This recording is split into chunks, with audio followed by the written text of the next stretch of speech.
اس لیے نہیں کیا کہ میں ان کے روڈ میپ سے کوئی اتنا کنوینس نہیں تھا ہوا. الیکشن بھی لڑتے ہیں آپ؟ جی جی. کتنی مرتبہ ہار چکے ہیں؟ میں اس وقت جو ہے باقاعدہ طور پہ 3 دفعہ الیکشن لڑ چکا ہوں. اور تینوں مرتبہ ہارے؟ ہاں, بنیادی طور پہ بات ہے کہ ہم پیسے ضائع نہیں کرتے الیکشن میں. آپ سمجھتے ہیں کہ شہباز شریف نے خرید کر آپ؟ ہاں تو خریدا ہوگا, اس میں کون سی ایسی بات ہے.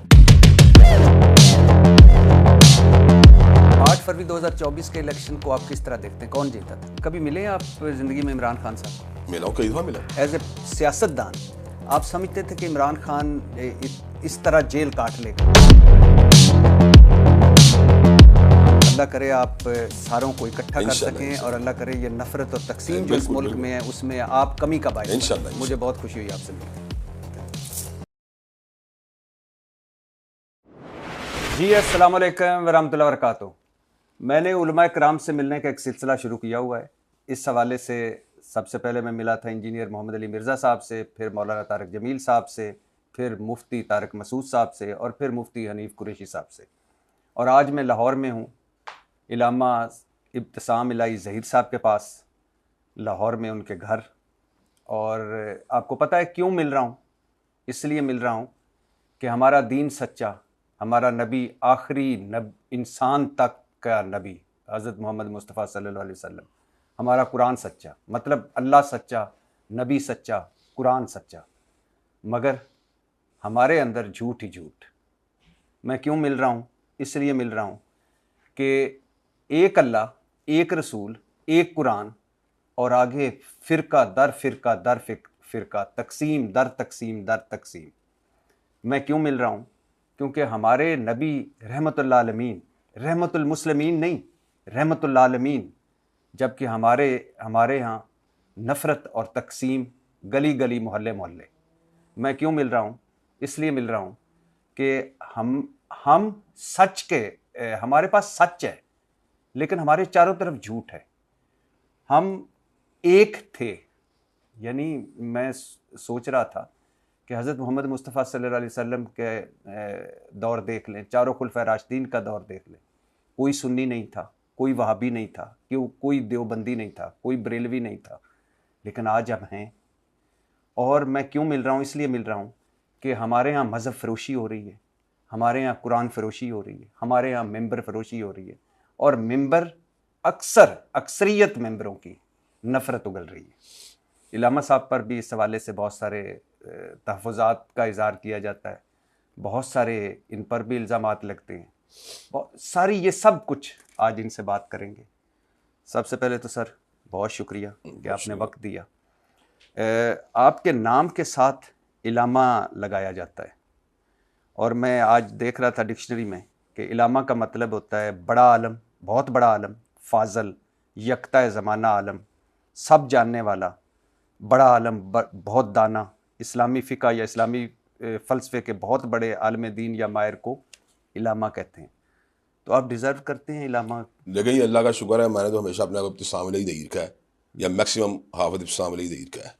حافظ تو اس لیے میں ڈیزرو کرتا ہوں, اللہ کا شکر ہے کہ میں نے قرآن جی یاد کیا ہوا ہے, اور الحمد سے لے کر ناس تک اللہ کا شکر ہے مستحضر بھی ہوں. نہ صرف یہ کہ اس کی عربی ٹیکسٹ کو سمجھتا ہوں, بلکہ کوشش کرتا ہوں کہ اس کے انگلش اور اس کے اردو تراجم کے اوپر بھی نظر رکھنے کی کوشش کروں. اپنی بساط کی حد تک حدیث طیبہ کے اوپر بھی میں نظر رکھنے کی کوشش کرتا ہوں. میں نے علماء کے سامنے زانو تلمس کو بھی طے کیا ہے. اللہ کا شکر ہے میں نے عربی زبان میں ماسٹرز کیا ہے, اور اس کے علاوہ میں نے اسلامک اسٹڈیز میں ماسٹرز کیا ہے. میں نے ایم فل بھی کیا ہے اس کے اندر, اسلامک اسٹڈیز کے اندر, اور اس کا پی ایچ ڈی بھی اپنی مکمل کر رہا ہوں. مجھے یہ بات کہنے میں کوئی بات نہیں کہ میری زندگی کا بنیادی مقصد یہی ہے کہ اللہ تبارک و تعالیٰ کی دین کی نشر و اشاعت کے لیے اپنے کو وقف کیا جائے. یہ میں سمجھتا ہوں لوگوں کی درا نوازی ہے, یا علماء کا میرے ساتھ محبت اور پیار ہے کہ مجھے علامہ کہہ کے پکارتے ہیں, میرے نام سے علامہ لکھ دیتے ہیں, مگر نہ میں نے کبھی اپنے آپ کو علامہ کلیم نہیں کیا.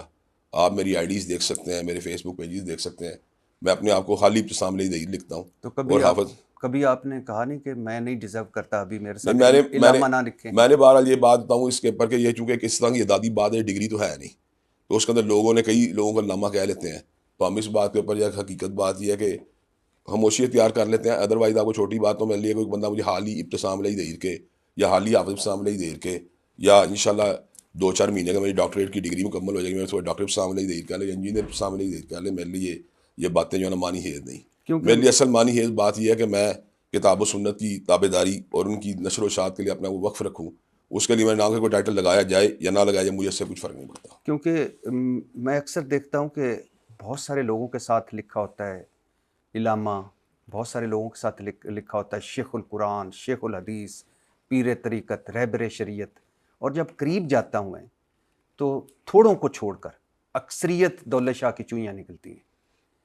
تو ایک ہمارے مذہب میں یہ بھی بڑی خرابی ہے کہ ہم نے کچھ لوگوں کو وہاں بٹھا دیا ہے جہاں وہ ڈیزرو نہیں کرتے. دیکھیں اصل بات یہ ہوتی ہے کہ چھوٹی بات ہو اگر عقیدت کا ایسا اظہار جس کے اندر جو ہے کسی حد تک احترام کو ملیازہ رکھا جائے اور اپنی عقیدت کو نبھانے کے لیے ان چیزوں کو ایکسپریس کیا جائے تو اس کی گنجائش نکلتی ہے. تو اب لیکن اس کو اس مقام کے اوپر لے جانا کہ جہاں نعوذ باللہ من ذالک خود اس کو ایک مطاع مطلق بنا دیا جائے یا اس کو امام وقت قرار دے دیا جائے، یہ وہ باتیں ہوتی ہیں جو بہت قابل اعتراض ہوتی ہیں.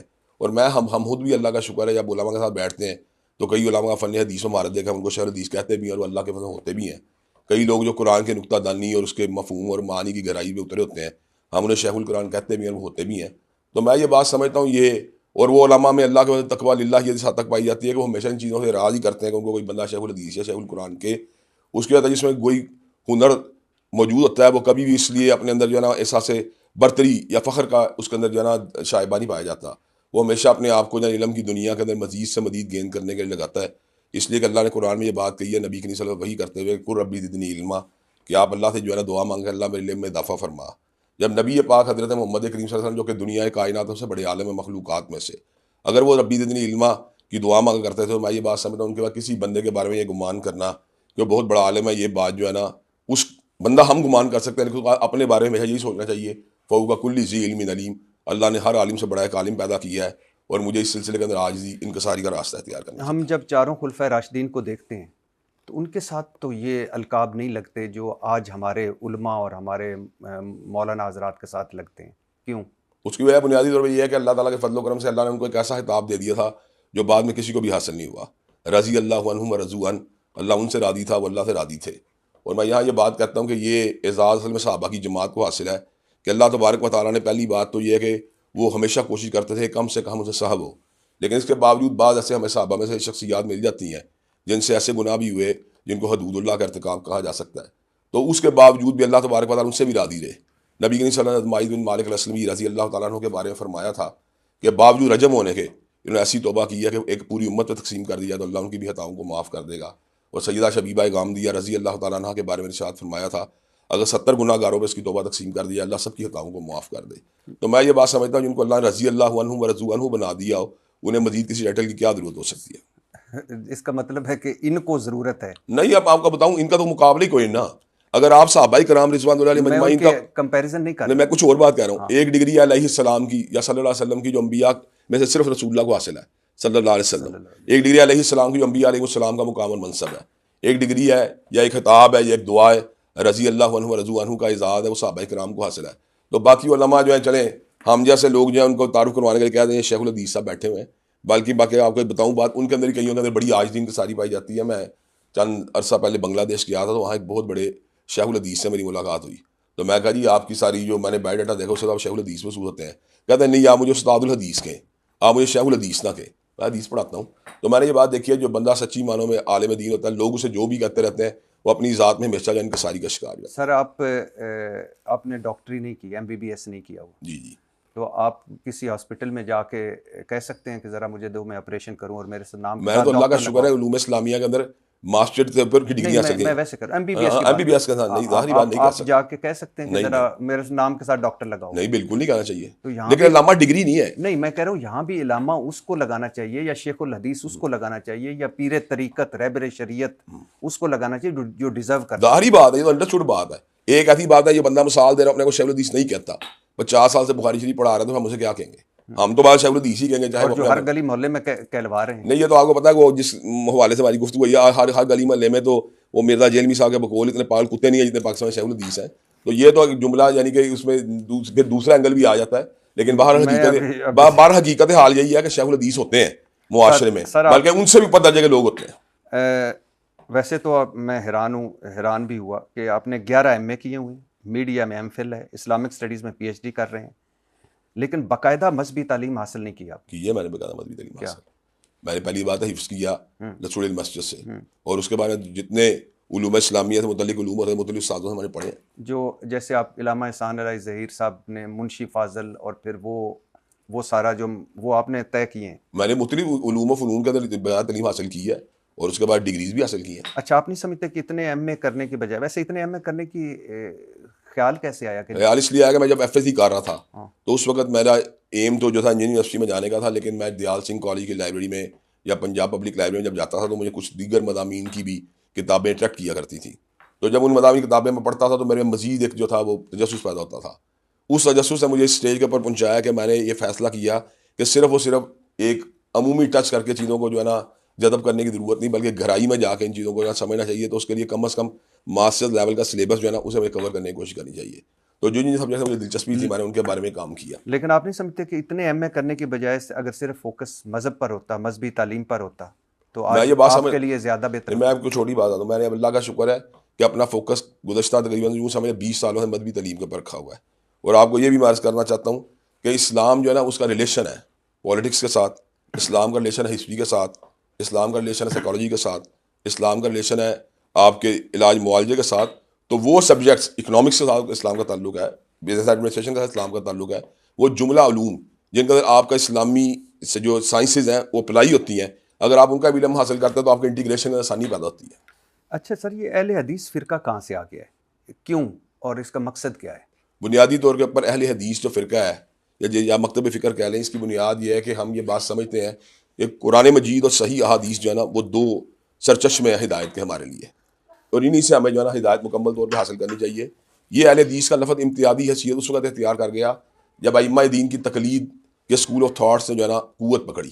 تو ان کے خلاف یوں سمجھے کہ ریزسٹنس تھی اہل حدیث اسکول آف تھاٹ کی کہ ہمیں تقلید کی بجائے جو ہے نا کتاب و سنت کے ساتھ تمسک کا راستہ جو ہے نا اختیار کرنا چاہیے. تو یہ دوسرے فرقے نہیں کر رہے تھے؟ وہ دوسرے فرقوں کا کنڈیشنز ہیں. مثال دے رہا ہوں, علماء حنابلہ یا علماء حناف یا علماء شوافیہ یا علماء مالکیہ جو ہیں ان کے نزدیک جو ان کے اپنے سیٹ پیٹرنز ہوتے ہیں یا اصول و ضوابط ہوتے ہیں ان کی روشنی کا ان چیزوں کو دیکھتے ہیں, جبکہ اہل حدیثوں کے یہاں پر انکنڈیشنل جو ہے نا ان چیزوں کو فالو کرنا اور انہی سے مسائل کا حل کرنے کا اصول موجود. میں سمجھ نہیں پایا, ہمارا سیٹ پیٹرن ہے اللہ, رسول, قرآن. یہ بالکل. تو یہ پھر باقی سیٹ پیٹرن کہاں سے؟ میں آپ کو بتاتا ہوں. بنیادی طور کے اوپر مثال دے رہا ہوں, ایک حنفی مکتب فکر ہے, مثال دے رہا ہوں. اس کے جورسٹ ہیں, اس کے علماء ہیں, اس کے فقہا ہیں, انہیں کچھ چیزیں جب پسند کی ہیں تو لیٹر آن جو ہے وہ ان کو پھر فالو بھی کرتے ہیں. کئی لوگ جو ہوتے ہیں ان کے اندر جو زیادہ پڑھ لکھ جاتے ہیں وہ ان کے اندر سے ان سے کئی جو ہے اختلاف بھی کرتے ہیں, لیکن کئی لوگ کہتے ہیں یار ہمارے لیے بات ضروری ہے کہ ہمارے علماء نے جو اجتہادات کی ہیں یا ہمارے علماء نے چیزوں کنکلوڈ کیا ہے وہی ہمارے لیے حرف آہر ہے. جبکہ اہل حدیثوں کے یہاں پر اس میں کوئی کنڈیشن نہیں. اہل حدیث سے بات کرتے ہیں کہ کتاب و سنت سے جو بھی آپ کو براہ راست رہنمائی حاصل ہوتی ہے, جب آپ چیزوں کو کنکلوڈ کرتے ہیں آپ کو کنکلوڈ کرنا چاہیے, اور اس چیز کے اوپر اسٹریس کرتے ہیں.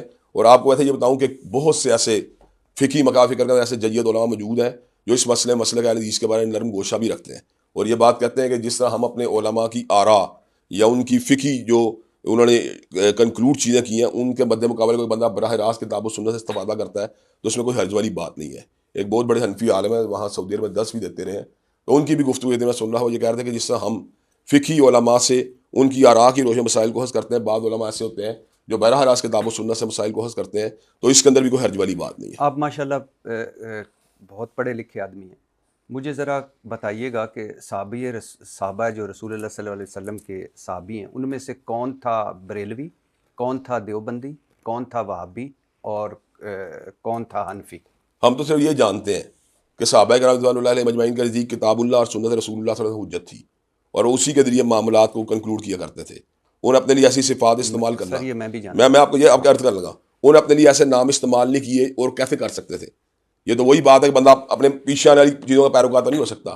یہ تو آج تک ابھی حنفیوں نے بھی کلیم نہیں کیا کہ صحابہ کرام حنفی تھے, یہ تو آج تک ابھی شافیوں نے بھی کلیم نہیں کیا کہ وہ صحابہ کرام شافی تھے. یہ کسی نے آج تک کلیم ہی نہیں کیا. صحابہ کرام یہ نہیں تھے تو ہم یہ کیوں ہیں؟ ہم یہ میں آپ کو یہ میں نے پہلے عرض آپ کے سامنے رکھی ہے بات کی کہ صحابہ کرام کا جو دین سمجھنے کا طریقہ تھا وہی طریقہ ہمارا ہونا چاہیے. تو ہاں وہی ہونا چاہیے ہمارا. تو آپ سمجھتے ہیں کہ یہ فرقے نہیں ہونے چاہیے؟ داری بات اتنی فرقہ واریت کم سے کم اتنا ہی بہتر ہے. یہ تو انڈرسٹوڈ بات ہے. اچھا سر, ایک تاثر ہے کہ جو ویسے آپ کو میں اس سے پہلے کہ وہابی آپ کو کیوں کہا جاتا ہے؟ ہاں, ہمیں وہابیوں کہا جاتا ہے. ہم ویسے اپنے وہابی نہیں کہتے. پہلی بات تو یہ بتاؤں, ہمارے مخالفین ہمیں اس لیے وہابی کہتے ہیں کہ مکتب اہل حدیث میں سے ایک جید عالم دین یا سلفی مکتب فکر میں سے ایک جید عالم دین گزرے ہیں امام محمد بن عبد الوہاب, جنہوں نے سعودی عرب کے اندر ایک تجدیدی تحریک چلائی تھی اصلاح کی بھی, اور لوگوں کے قائد کے حوالے جو انہیں کمزوریاں نظر آتی تھیں ان کے ریفرمیشن کے لیے وہ کوشاں رہے. لیکن بنیادی طور کے اوپر کیا ان کی تعلیمات ہیں جن کو لے کے ہم چلتے ہیں تو یہ بات درست نہیں ہے. لیکن یہ ان کی تعلیمات لے کے چلتے ہیں یہ بات درست نہیں ہے. وہ اسی طرح کے ہمارے وقت ہو گیا کہ علماء شامل جس طرح ہمارے وقت ہو گیا دیگر کئی بڑے امام پیدا ہوئے ہیں. لیکن ابھی آپ کو تنزن کہتے ہیں. ہاں میں سمجھتا ہوں کہ ان کے اوپر ہم ایک ٹیگ کر دیا جائے, ان کو بھی ایک امام کا فالوور قرار دیا جائے, جبکہ ہمارے یہاں پہ ہم کسی پرٹیکولر امام کے فالوور ہے ہی نہیں. اچھا سر, ایک تاثر ہے کہ پاکستان میں اہل حدیث فرقہ پراکسی ہے سعودی عرب کا, فرنٹ ڈیسک ہے سعودی عرب کا, اور مقصد اس کا ایک بڑا مقصد ہے شیعہ فرقے کا توڑ. دیکھیں میں یہ بات سمجھتا ہوں کہ یہ کئی لوگوں کا ایک تاثر ہو سکتا ہے, لیکن آپ کو سچی بات بتاؤں کہ میں اپنی پوری زندگی کے اندر مجھے کم از کم ذاتی 15 سال کی عمر سے میدان خطابت کے اندر خود موجود ہوں. 35 سال کے اندر میں نے نہیں کوئی ایک ایسی تقریر کی جس میں کوئی سعودی عرب کی تائید موجود ہو, یا میں نے کہا کہ سعودی عرب سے کوئی ہمیں وہ کرنا چاہیے, وہاں سے کوئی تعلیمات جو آ رہی ہیں. سعودی عرب پر تنقید بھی کی کبھی؟ سعودی عرب کا کوئی تنقید کی ہے, بالکل کی ہے. کس معاملے؟ میں یہ بات سمجھتا ہوں کہ جب ماضی کے اندر کبھی ایسے معاملات آئے ہیں جب ہم نے دیکھا کہ انہیں بین الاقوامی ایشوز کے اوپر مسلمانوں کی جگہ حمایت کرنی چاہیے, اگر پرٹیکولر نہیں کی ہم نے کہا کرنی چاہیے انہیں ہر صورت. آپ یہاں تو کہتے ہیں کہ عورت جو ہے وہ مختصر کپڑے پہنے یا حجاب نہ کرے تو فحاشی پھیلتی ہے. یہاں آپ سینما کے, یہاں آپ انٹرٹینمنٹ کے بہت زیادہ حامی نہیں ہیں. انٹرٹینمنٹ کی حامی تو ہم پہلے کہتے ہیں, ہم تو کسی بھی ایسی انٹرٹینمنٹ حامی نہیں جو پبلکلی ہو رہی ہو. تو پبلکلی جو ہو رہی ہے تو اب سعودی عرب میں ہو رہی ہے تو غلط ہو رہا ہے سعودی عرب میں یہ کام. اچھا, یعنی آپ نہیں سمجھتے کہ آپ فرنٹ ڈیسک ہیں سعودی عرب؟ جب ایک چیز ہے ہی نہیں میرے اندر, مجھے چیز وابستگی نہیں. میں کتاب و سنت کا ترجمہ, میں آپ کی بات, میں مسلک حدیث مسلک کی بات ہی کر رہا ہوں. میں حدیث مسلک کے نمائندگان میں سے چھوٹے نمائندگان میں کہہ لیں یا کوئی درمیانے نمائندگان میں بھی شامل ہوں. تو میں یہ بات سمجھتا ہوں کہ ہمارے ملک کے اندر ہم نے آج تک کسی بندے کے منہ سے یہ بات نہیں سنی کہ سعودی عرب سے یہ بات آئی ہے تو اس کو آگے پروموٹ کر دیا جائے, یا سعودی عرب یہ کہہ رہا تو یہ کام کر دیا. میں نے نہیں سنی. سر اس تاثر کو تقویت تب ملتی ہے جب آپ کے والد علامہ احسان علیہ ظہیر کے سر کی قیمت امام خمینی صاحب $5 لاکھ لگاتے ہیں. دوسری طرف جب علامہ احسان علیہ ظہیر صاحب قاتلانہ حملے میں شدید زخمی ہوتے ہیں تو خصوصی فلائٹ کے ذریعے انہیں سعودی عرب لے جایا جاتا ہے. وہاں سعودی حکومت مطلب بادشاہ صاحب شاہی علاج ان کا ہوتا ہے. تو اب ذرا ذہن میں رکھیے گا, اس کو ذرا ذہن میں رکھیے, مطلب اہل حدیث کا عالم ایران لگاتا ہے ہیڈ منی $5 لاکھ, اور سعودی عرب کے شاہوں سے مراسم ہے اور وہاں ان کا شاہی علاج ہوتا ہے. تو میں اس سے کیا سمجھوں؟ اب میں بتاتا ہوں آپ کو اس بات. علامہ شہید کو صرف سعودی عرب سے علاج کی آفر نہیں تھی. صدام حسین صاحب نے بھی یہ بات کہی تھی کہ آپ ہمارے ملک میں آ کے علاج کروا لیں. اس طرح دنیا کے اور دیگر ممالک سے بھی ان کو یہ بات کہی کہ ہمارے یہاں پہ آ کے علاج کروا لیں. کیوں؟ اس لیے کہ بطور عالم دین جب انسان ایکسل کرتا ہے اپنی تقریروں کی وجہ سے تو اس کے محبین کے اندر بہت سے ایسے لوگ شامل ہوتے ہیں سیاسی طور پہ مختلف مقامات سے رسوخ رکھتے ہیں. میں اس کی آپ کو حالیہ دور میں ایک مثال دیتا ہوں.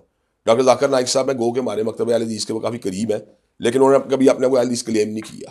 وہ اپنے آپ کو بس وہی کہتے ہیں کہ یار میں ٹھیک ہے بس کتاب و سنت کی بات کرتا ہوں اور میں کسی مکتب فکر کا بندہ بھی نہیں ہوں. ان کے معتقدین بھی سعودی عرب کے رائل فیملی میں موجود ہیں, ان کے معتقدین مختلف عرب امارات کے اندر موجود ہیں. ان کی ہیڈ منی ایران نے نہیں. آپ کو چھوٹی بات ہوں ان کے بارے میں بھی اس طرح کی. اچھا آپ ذرا بات سن لیں. انہوں نے جب انگلینڈ جانا تھا ڈاکٹر ذاکر نائک صاحب نے, تو سب سے زیادہ پروٹیسٹ وہاں کے اوپر جو ان لوگوں نے کیا ان میں کچھ مکتب فکر کے لوگ شامل تھے, کیونکہ میرا مزاج عام طور پہ اس طرح کی ان باتوں اتنی گہرائی میں جا کے دلچسپی نہیں لیتا, لیکن وہاں پہ مخصوص مکتب فکر نے باقاعدہ طور پہ ان کے آنے میں رجسٹ کیا اور باقاعدہ طور کے اوپر ان کے آنے کے اوپر یعنی جیسے کہتے ہیں سائن کیے, سگنیچرس کیے, اور باقاعدہ طور پہ وہاں پہ اپلیکیشن جمع کرائیں کو یہاں آنے سے روکا جائے.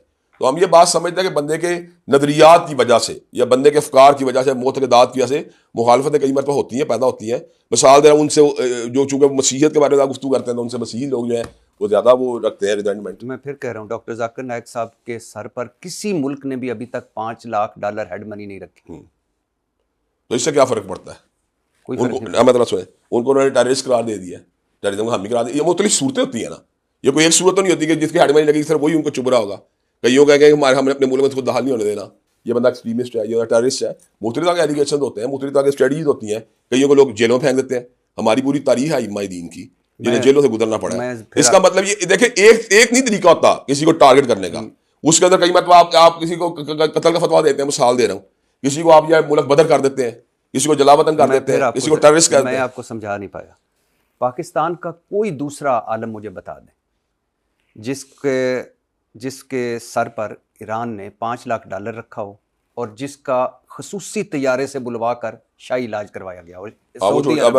سعودی عرب علاج کروا رہا ہو اور ایران ہیڈ منی رکھ رہا ہو. آپ کا کیا خیال ہے؟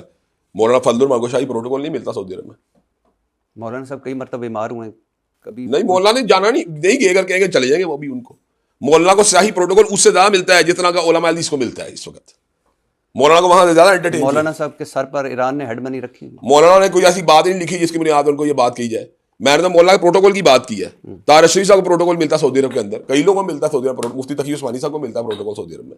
تو جو پروٹوکول سعودی عرب میں ملتا تھا آپ کے والد صاحب کو، اللہ ان کو جنت نصیب کرے، وہ ایران میں کیوں نہیں ملتا تھا؟ میں نے پہلے آپ کو بتایا مولانا صاحب ایران میں ملتا ہے. چلیے یوں ہی بات کر لیتے ہیں، مولانا کو ملتا ہے ایران میں. مولانا صاحب کے سر پر اب اگلی طرف سن لیں بات. اب آپ کو چونکہ آپ نے بات کی تو آپ کو تھوڑی بات آ دو. مجھے تو خود ایک دورہ ایران کی دعوت آ چکی ہے آفیشیل لیول کے اوپر. آ چکی ہے؟ بالکل آ چکی ہے. میں کیوں یہ بات آپ کے ساتھ، یعنی میں اونر کر، آپ نے میرا کام آسان کر دیا. آپ کو دورہ ایران کی دعوت آ چکی ہے. آپ علامہ احسان علی ظہیر صاحب کے بیٹے. ہاں جی. لیکن آپ کے والد کے سر پر انہوں نے 5 لاکھ. میں نے آپ کو بتا دیا اس کا مطلب کوئی ایسی بڑی بات نہیں ہے. پروٹوکول کا جواب دیا آپ کو. پروٹوکول کسی کو کہیں بھی مل سکتا ہے. آپ سمجھتے ہیں یہ بڑی بات ہے ہی نہیں؟ ظاہری بات اگر میری کوئی علمی صلاحیتیں ہوں گی، میرے میں کوئی گہرائی بات کرنے کی گہرائی ہوگی تو مجھے دنیا کہیں پروٹوکول مل جائے. کون سی اس میں چمبے کی بات ہے؟ مجھے اپنے ملک کا پروٹوکول ملتا ہے کئی مقامات کے اوپر. میں آپ سنے بات، میں بنگلہ دیش گیا ہوں، مجھے وہاں وی آئی پی کئی جگہ پروٹوکول ملا ہے. مجھے جہاز کے اوپر سے بغیر طور گاڑیاں ریسیو کرنے کے لیے وہاں آتی نہیں ہے. یہی انہوں نے آپ کا کیا خیال ہے کہ مجھے کوئی بنگلہ دیش کا میرا کیا تھا؟ چلو میں مزید آسان کرتا ہوں. کوئی ایسا ملک بتا دیں جس نے آپ کے سر پر 5 لاکھ ڈالر رکھا. نہیں، یہ تو ایک الگ بحث ہے.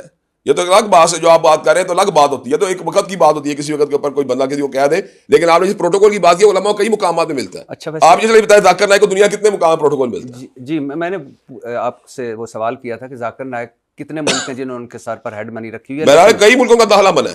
نہیں، داخلہ منع ہے. اس کا مطلب یہ دیکھو فرق ہے نا کفیت. آپ کا مطلب صرف ہیڈ منی کافی ہوتی ہے، مقدمات ہوتے ہیں، جیلیں ہوتی ہیں، ہیڈ منی ہوتی ہے، اس کے بعد ایکسپیل کرنے کا طریقہ کار ہوتا ہے. کسی کو ٹارگیٹ کرنے کوئی ایک طریقہ نہیں، دنیا میں متعدد طریقے ہوتے ہیں. اچھا، آپ بیٹے ہیں علامہ احسان علی ظہیر صاحب کے، آپ بتا سکتے ہیں کہ یہ ہیڈ منی کیوں رکھی گئی تھی؟ میں نے تو پہلے آپ کو بتایا بات ہے، تو وہ جانتے ہیں اس بات میں کہ وہ انہوں نے کیوں رکھی. مجھے اس بارے میں اس بات علم نہیں ہے.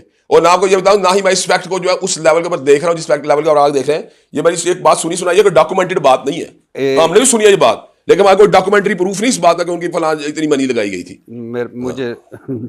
مجھے لگتا ہے اچھا ایک نہیں، مجھے میں تو وہ بات کر جو سچائی ہے. شیعہ فرقے کے حوالے سے علامہ احسان علی ظہیر صاحب نے ایک کتاب لکھی ہے شیعہ والقرآن.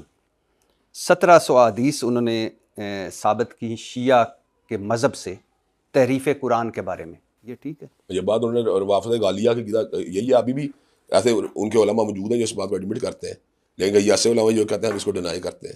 لیکن بہرحال ایسے علماء اس وقت بھی موجود ہیں دنیا کا جو کہتے ہیں ہمارا یہ نظریہ. اچھا سر، آپ بتا سکتے ہیں کہ آپ کے والد کا قاتل کون تھا؟ میں بالضبط نہیں بتا سکتا. آپ کو پتہ ہے؟ نہیں، میں بالضبط میں پرٹیکولر ہوگا نہیں کہ فلاں بندہ قاتل ہے ان کا.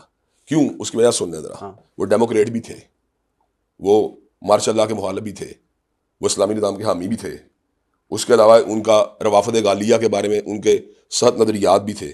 اس کے علاوہ قادیانیوں کے مخالف بھی تھے، وہ بابیوں بھائیوں کے مخالف بھی تھے. ان کے تو متعدد لائن آف ایکشن ساری زندگی اس کے اوپر انہوں نے اپنا کام کیا ہے.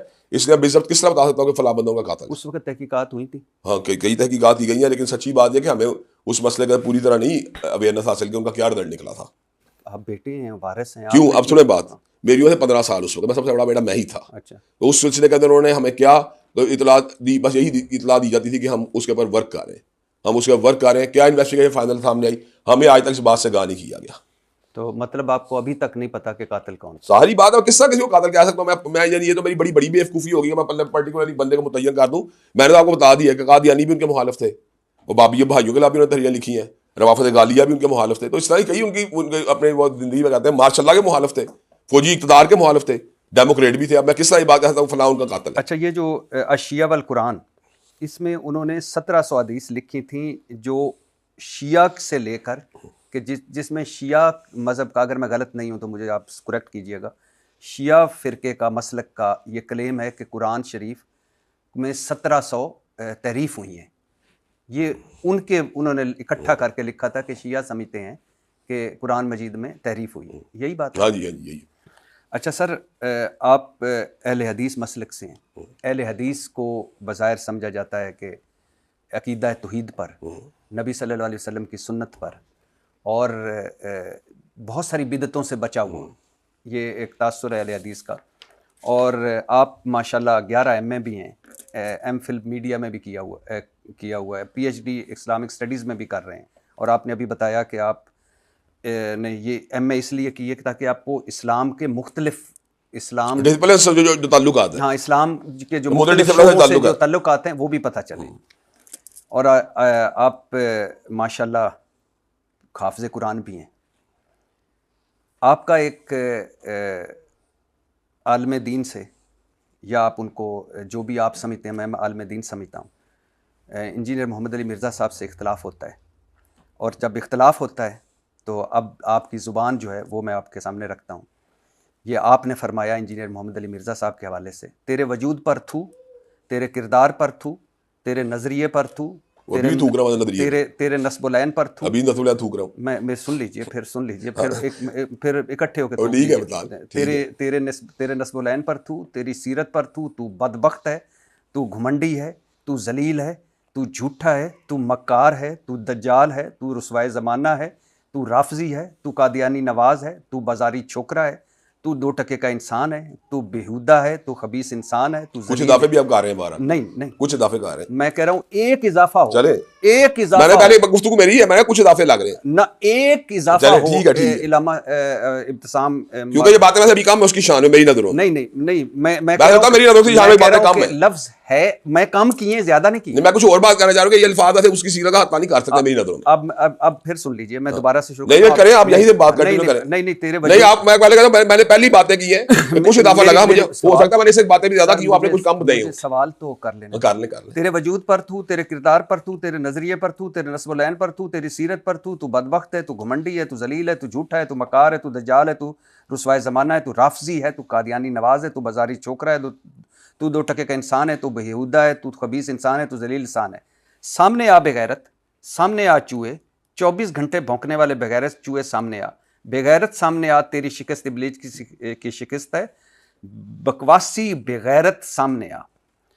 ممبر رسول پر بیٹھ کر، میں آپ کے 11 ایم اے کو جو ایم اے کیے ہیں ان کو ایک طرف رکھیں، ایم فل جو کیا ہے اس کو ایک طرف رکھیں، پی ایچ ڈی جو کر رہے ہیں اس کو ایک طرف رکھیں، حافظ قرآن جو ہیں اس کو ایک طرف رکھیں. ممبر رسول پر بیٹھ کر، مسجد میں بیٹھ کر یہ ساری آپ نے گفتگو کی، اور میں معذرت چاہتا ہوں میں ایسے الفاظ استعمال نہیں کرتا، میرے لیے آپ قابل احترام ہے، لیکن یہ بازاری زبان اور گھٹیا کردار کشی، کیا آپ کو یہی قرآن نے سکھایا؟ کیا آپ کو یہی دین نے سکھایا؟ اور کیا یہی رسول اللہ صلی اللہ علیہ وسلم کا اسوہ حسنہ ہے؟ رسول اللہ کا اسوہ حسنہ یہ تھا کہ جو بندہ اخلاق کے دائرے میں، جو بندہ تہذیب کے دائرے میں، جو بندہ تعلیم کے دائرے میں، دلیل کے دائرے میں رہ کے بات کرے، مجھے بھی اس سے وہی سلوک کرنا چاہیے.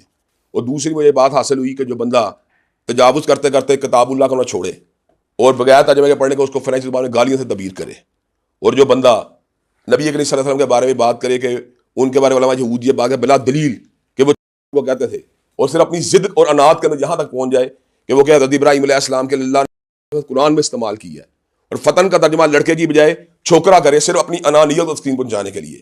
جو بندہ سیدنا امیر معاویہ، سیدنا عمر بن العاص، سیدنا مغیرہ بن شعبہ کے کندھوں کے اوپر جو ہے خنزیر کے قدم کو رکھنے کی بات کرے، جو بندہ جو ہے اکابر صحابہ کرام رضوان اللہ علیہم اجمعین کے بارے میں تبرعی لہجہ اختیار کرے، جو بندہ سیدنا عائشہ رضی اللہ تعالیٰ عنہ کو جو ہے ظالم قرار دے، جو بندہ جو ہے امام ابو حنیفہ کو کے ساتھ تعبیر کرے، جو بندہ جو ہے اسی طرح ان کی فقہ کے ملا علی قاری حنفی کو جو ہے بونکرے کا ساتھ تعبیر کرے، جو بندہ جو ہے علماء اسلام کے بارے میں اس طرح کی لب کشائی کرے کہ ان کو ٹومی ٹومی کہہ کے پکارے، جو بندہ شیوع الحدیث کو پاگل کتوں کے ساتھ تعبیر کرے. تو اگر میں نے اس کے بارے میں اس طرح کی بات کر دی تو میرا نہیں خیال کہ میرا ایک لفظ بھی اس کے لفظ کا مقابلہ کر سکتا ہے. یہ جو جتنی آپ نے باتیں کی ہیں یہ میں آگے آئیں گی اور ان پہ ہم ون ون بات کریں گے. لیکن آپ نے یہ سارا کچھ کیا بقول آپ کے کہ صحابہ رسول اور رسول اللہ صلی اللہ علیہ وسلم اور قرآن، اور ان میں چونکہ انہوں نے گستاخانہ کلمات کہے تھے، مجھے وہ جو مرضی کہتا تھا، میرا کوئی مسئلہ نہیں تھا، ان کے حوالے سے گستاخانہ کلمات کہے تھے، اس لیے آپ نے یہ بالکل سارے یہی بات الفاظ بولے. ہے. اچھا، آپ جن کے لیے آپ نے بولے ذرا ان کا بھی اسوہ حسنہ دیکھ لیجئے. حضور صلی اللہ علیہ وسلم سے بڑا تو کوئی نہیں ہو سکتا، اللہ کے بعد نبی صلی اللہ علیہ وسلم، اللہ کی مخلوقات نبی ہم اللہ کوئی ہو ہی نہیں سکتا، ہماری جان قربان. بے شک بے شک. حضور صلی اللہ علیہ وسلم کو شاعر کہا گیا، دیوانہ کہا گیا، کہانیاں سنانے والا کہا گیا، حضور کی جھوٹی کردار کشی کی گئی، کبھی آپ پر کوڑا پھینکا گیا، کبھی عبادت کرتے ہوئے جانور کی آپ پہ اجڑی ڈال دی گئی، آپ کے پیاروں پر ظلم ہوئے، آپ صلی اللہ علیہ وسلم کی بیٹیوں پر تشدد ہوا. بے شک. کبھی آپ کے منہ سے اب اپنے سارے الفاظ اپنے ذہن میں رکھیے. بالکل رکھے میں کروں گا. کبھی میں نے پہلی بات تو آپ کو واضح کر دی, میرا کوئی لفظ مرزا جیلمی کے لیول کا نہیں, یہ میں نے بتا دیا آپ کو. کبھی آپ کے یعنی آپ صلی اللہ علیہ وسلم کے منہ سے کوئی ایک لفظ بھی وہ نکلا اس کے اس طرح کا جو آپ نے انجینئر محمد علی مرزا. اب میری بات سن لیں, قرآن مجید کی وہ آیات بینات جن کا اللہ تبارک و تعالیٰ نبی کے دشمنوں کو ایڈریس کیا, اتلم بعد ذالک کا زنیم کا الفاظ استعمال کیے. یعنی ترجمہ کیا؟ اس کا ترجمہ یہ ہے کہ وہ ولد یعنی بد اصل ہے, یعنی ولد الحرام ہے. ان لوگوں کے بارے میں جو نبی کے مخالفین ہیں, جب اللہ نے الفاظ استعمال کیا تبت یدا ابی لہب و تب کی پوری سورت لہب کو نازل کیا. جب اللہ تبارک و تعالیٰ نے مشرکین اور معاندین کے بارے میں سخت رویہ ناب کیا تو مجھے بتایا جب امام کھڑا ہوتا تھا نماز کی حالت میں, جب ان آیات بینات کی تلاوت کیا کرتا تھا تو کیا اس سے ہلاک کی جو کوئی دلیاں اڑ رہی ہوتی تھیں؟ کیا اس سے ہلاک پامال ہو رہا تھا؟ کیا اس سے کوئی ایسی بات ہو رہی ہوتی جس کو آپ کہیں یہ بات ہلاکی؟ میں نے نبی صلی اللہ علیہ وسلم تو نبی صلی اللہ علیہ وسلم کی تلاوت نہیں کرتے ان آیات کی. میں نے کہا نبی صلی اللہ علیہ وسلم نبی صلی اللہ علیہ وسلم آیات کی تلاوت نماز کرتے تھے کہ نہیں؟ میں دیکھیں ایک ہے اللہ تعالیٰ, آپ اللہ کے الفاظ کو نبی اپنی بات میں تلاوت کرتے تھے نہیں. آپ نے ممبر رسول کی بات, ممبر رسول سے بھی زیادہ یعنی کہ فردی بات نماز ہے نا, تو نماز میں جب ان آیات کی تلاوت تھی اس میں کوئی بات ہلاکی والی بات ہوتی تھی؟ نبی اسوے کی بات ہو رہی ہے نا, اسوے نماز پڑھنا کس کا اسوہ بتائیں؟ نبی صلی اللہ علیہ تو وسلم. نبی نماز میں جب ان آیات بینات کی تلاوت کرتے تھے اس سے کون سی بات ہلاکی ہوتی؟ میں اب سوال نہیں سمجھتا. میں نے کہا نبی صلی اللہ علیہ وسلم کی زبان سے نکلا ہوا کوئی ایک, میں نے آپ کو یہی بتایا جب اللہ تعالیٰ نے جو الفاظ نازل فرمائے نبی ان کی تلاوت فرماتے تھے کہ نہیں؟ اچھا تو پھر اس کا مطلب تلاوت فرماتے تھے نہ حالت بعد الفاظ میں چونکہ اس میں مناظرے میں آ گئے. مناظرے میں نہیں ہے, میں نے وہ بات کی حق ہے. میں ابھی آپ کو آپ صلی اللہ علیہ وسلم کو طائف میں پتھر مارے, انگوروں کے باغ میں پناہ لی, اور کہا جاتا ہے کہ اتنا خون تھا کہ آپ کے جوتے خون سے بھر گئے تھے. کیا فرمایا تھا نبی صلی اللہ علیہ وسلم نے طائف کے بارے میں؟ اللہم اہدی قومی فانہم لا یعلمون, اللہ میری قوم کے لوگوں کو ہدایت دے مجھ کو پہچانتے نہیں. اب اگلی بات ذرا سن لیں, اس کے متبادل پہلو بھی ذرا سن لیں. کیا آپ متبادل پہلو ذرا سنیں, کیا وہ بندہ جس سے کعب بن اشرف یا ابو رافع یہودی جنہوں نے نبی کریم صلی اللہ علیہ وسلم کی شان اقدس میں گستاخیاں کی, کیا ان کو کیفر کردار پہنچانے کے لیے لشکر روانہ نہیں کیے گئے؟ اور کیا کعب بن اشرف کے جرائم میں یہ بات شامل نہیں کہ وہ مسلمان عورتوں کی تشبیب کرتا تھا؟ کیا اس کے جرائم میں بات شامل نہیں کہ مسلمان عورتوں ہلاک باختہ گفتگو کرتا تھا؟ جو بندہ مسلمانوں عورتوں اور ہلاک باختہ گفتگو کرے وہ بندہ تو واجب گردن زدنی ہے. اور جو بندہ کعبہ صحابہ کرام کے بارے میں آئے روز صبرائی لہجہ اختیار کرے اور قرآن جی کی بغیر مفہوم تلاوت کو گالی میں تبدیل کرے, یا مجھے بتا چکے ہیں تو یہی بتا رہا ہوں آپ کو. میں نے کہا کہ نبی صلی اللہ علیہ وسلم ہماری جانیں قربان ہیں ان کے اوپر, اور ان پر ڈائریکٹ حملہ ہوا, بھاگ کر جان بچائی. سنا ہے ان کے پیچھے بچے لگا دیے تھے, وہ پتھر مارتے تھے. آپ نے ابھی تک مجھے ایک بات ایسی نہیں بتا سکے, میں آپ کو معذرت کہوں گا, آپ کو ایسی بات بھی ایک بھی نہیں بتا سکے جس میں میرا ایک لفظ بھی مرزا جیلمی کے ان الفاظ کے برابر اس نے قابلین امت کے لیے کیے ہیں.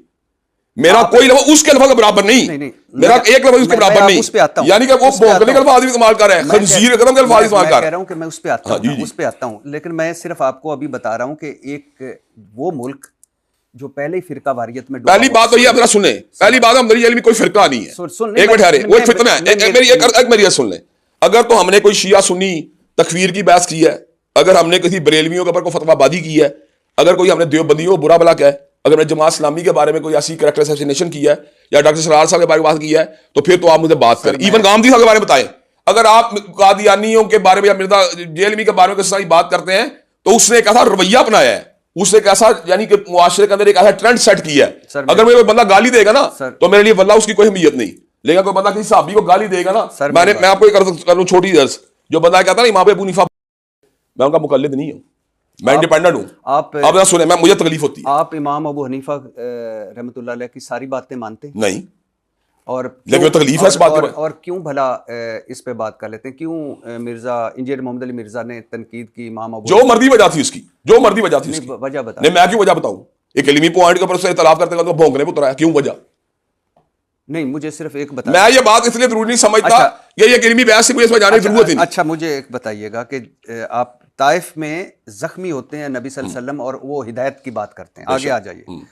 حضور صلی اللہ علیہ وسلم نے ابھی اللہ تعالیٰ نے تو فرمایا, اللہ تعالیٰ سورت اتری, لیکن نبی صلی اللہ علیہ وسلم نے کبھی ابو لہب, ابو جہل, ہندا, عبداللہ بن نبی یا حضرت حمزہ کو شہید کرنے والے وحشی کے بارے میں یہ زبان استعمال کی, اس طرح یار نبی کریم صلی اللہ علیہ وسلم کے بارے میں ہم یہ بات صبور ہی نہیں کر رہے, لیکن ہم یہ بات جانتے ہیں کہ انہوں نے ان اہلاک باختہ عناصر کو کچلنے کے لیے باقاعدہ طور پہ وفود روانہ کیے. اور اگلی بات سن لیں, میں نے جو بات کی میں ابھی اسے دوبارہ تکرار سے دہراؤں گا کہ یہ نبی کریم صلی اللہ علیہ وسلم نے جو نماز کے اندر ان آیات بینات کی تلاوت کی ہے جن میں نبی کریم کے گستاخوں کو اللہ نے سخت الفاظ جو ہے کنڈیم کیا ہے, یہ ہم نے حالت نماز کے اندر اگر آپ کی زبان سے نکلے تو یہ الفاظ کسی بھی اعتبار سے اس بندے غلط نہیں ہوتے جس بندے نے ان ہستیوں کی کریکٹر اسیسینیشن کی ہو. اچھا ٹھہرے, پہلی بات سن, اگر میرے لیے اگر میں حاکم ہوں, مثال دے رہا ہوں, اگر میں حاکم ہوں تو میرا دین ہے کہ وہ ایک بلیس فہمی کا مرتکب ہے صحابہ کرام کے لیول کے اوپر, تو وہ تو اس کی چارج یہ ہے کہ اس کو ٹل ڈیتھ امپریزنمنٹ دینی چاہیے. تو میں نے تو اس کے بارے میں صرف الفاظ بولنے کے دلیل آدمی ہے, کون سی ایسی بات میں نے کر دی ہے. اس نے تو یہ الفاظ بول دیا کہ فلاں بندہ بھونکتا ہے یا فلاں بندہ جو ہے وہ کیا لیتے ہیں اس کے بارے میں تبیر معاویہ کے بارے میں کہ اس کے ان کے قدموں خنزیر کا پاؤں. کیسی بات ہے کیا مقابر صحابہ کرام ائمہ دین کے بارے اتنے بے حس ہو جائیں کیا ہم ان کے بارے میں بالکل خاموش ہو کے بیٹھ جائیں؟ یہ نہیں ہوتی بات. حضرت عائشہ رضی اللہ تعالیٰ عنہ پر جھوٹی تہمت لگی, جھوٹا الزام لگا, بے شک نبی پاک صلی اللہ علیہ وسلم غمزدہ رہے, کئی دن وحی نہ آئی. جب وحی آئی سچ سامنے آیا تو نبی صلی اللہ علیہ وسلم نے جھوٹا الزام لگانے والوں کے حوالے سے ایسی زبان استعمال کی نہیں کی. اس میں سنت رسول میں نے پہلے آپ کو بتا دیا, جب ایک ایویڈنس جو ہوتا ہے میں نے آپ کو دے دیا ہے کہ وہ صورتوں چلے آپ نے کبھی سورۃ العلق کی تلاوت کی ہے نماز میں؟ جی اچھا, آپ نے سورۃ القلم کی کبھی تلاوت سنی ہے نماز میں؟ جی تو پھر یہ ان آیات کے اندر جن میں اللہ تعالیٰ نے شدید لب و لہجہ اختیار کیا تو ان کو ہم حالت نماز میں نماز ڈسٹرب ہوتی ہے اس سے. ہم آپ امتی ہیں رحمت اللہ عالمین کے, بے شک, جن کا اخلاق دنیا میں اسی کتاب و سنت کی بات کر رہا ہوں, اسی کتاب اسی کتاب میں جو 7 آیات پڑھی جاتی ہیں ان معاندین کے لیے, کیا اس سے ہماری اخلاقی حالت بگڑ جاتی ہے؟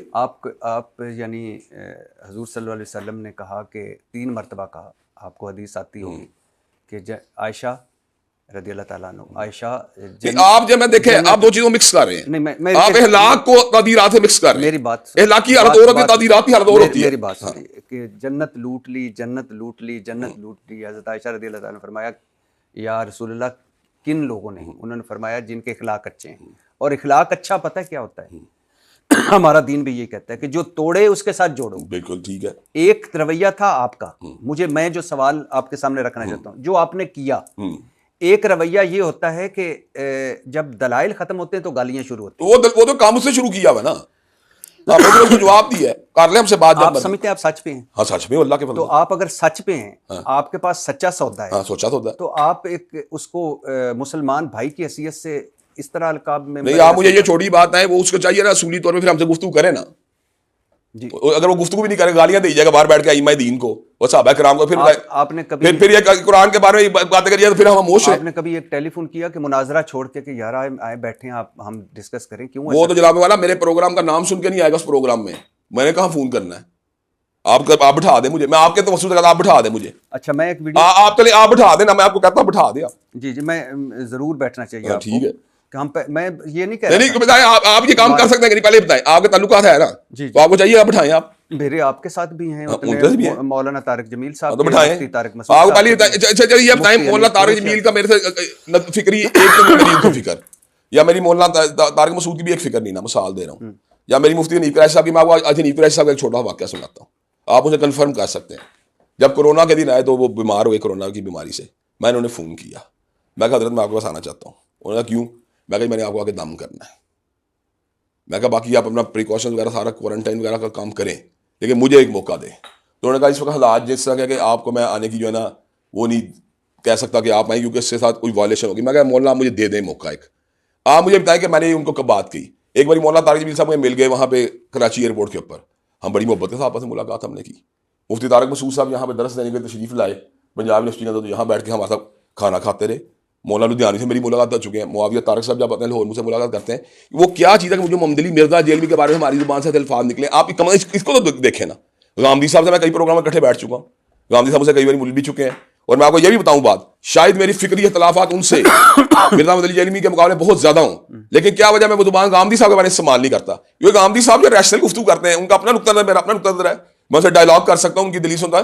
اگر وہ گالیاں دینا شروع کر دیں گے ائمہ دین کو, مثال دے رہا ہوں, یا صحابہ کرام کو, تو پھر میرے جذبات ان کے بارے اس طرح ہو سکتے ہیں. میں ایک ویڈیو کلپ دیکھ رہا تھا خادم رضوی صاحب کا, وہ کہیں تقریر کر رہے ہیں, تقریر ختم ہوتی ہے, اچانک اذان شروع ہوتی ہے, اور وہ مائک دے کر کہتے ہیں اے وہابیاں دی اذان ہے, ان دا کیڑا ادب ہے, یہ سوراں دے سور نے. آپ نے مذمت کی اس کی مجھے پتہ ہے, لیکن آپ نے کوئی ایک لقب یا القاب یا ان کے حوالے سے اس طرح کے استعمال نہیں کیے. کیوں؟ کیا وجہ ہے؟ کیا اس کی وجہ کہ یہ نہ انہوں نے کام ہیبیچول نہیں اس کام کے, کہ انہوں نے گالی ہمیں دی ہیبیچولی. اور دوسری بات یہ کہ انہوں نے کوئی ایسی بات نہیں کی کہ جس کی بنیاد پر میں دیکھوں کہ یار ان کی مذمت کے باوجود میرا گزارا نہیں ہو رہا. مرزا محمد علی جیلوی نے ایسے بہت سے کام کیے ہیں جن کی وجہ سے اس بات کا حقدار ٹھہرتا ہے کہ دلائل کے ساتھ ساتھ اس کو تھوڑی بہت جو نا وہ, میں آپ کو چلیں آپ کو چھوٹا واقعہ سناتا ہوں. اس کی عادت یہ ہے کہ وہ طنز کو کبھی بھی درمیان سے نہیں باہر نکالے گا. اس نے کہا یار کئی لوگ ایسے ہوتے ہیں جو ملک سے باہر ہوتے ہیں, ان کی بیویاں یہاں پہ ہوتی ہیں, تو ان کے یہاں بچے پیدا ہو جاتے ہیں, تو میں تو کرامت کا بچہ کہوں گا, اور عام طور پر مفتی وغیرہ انہیں کرامتوں سے پیدا ہوئے ہیں.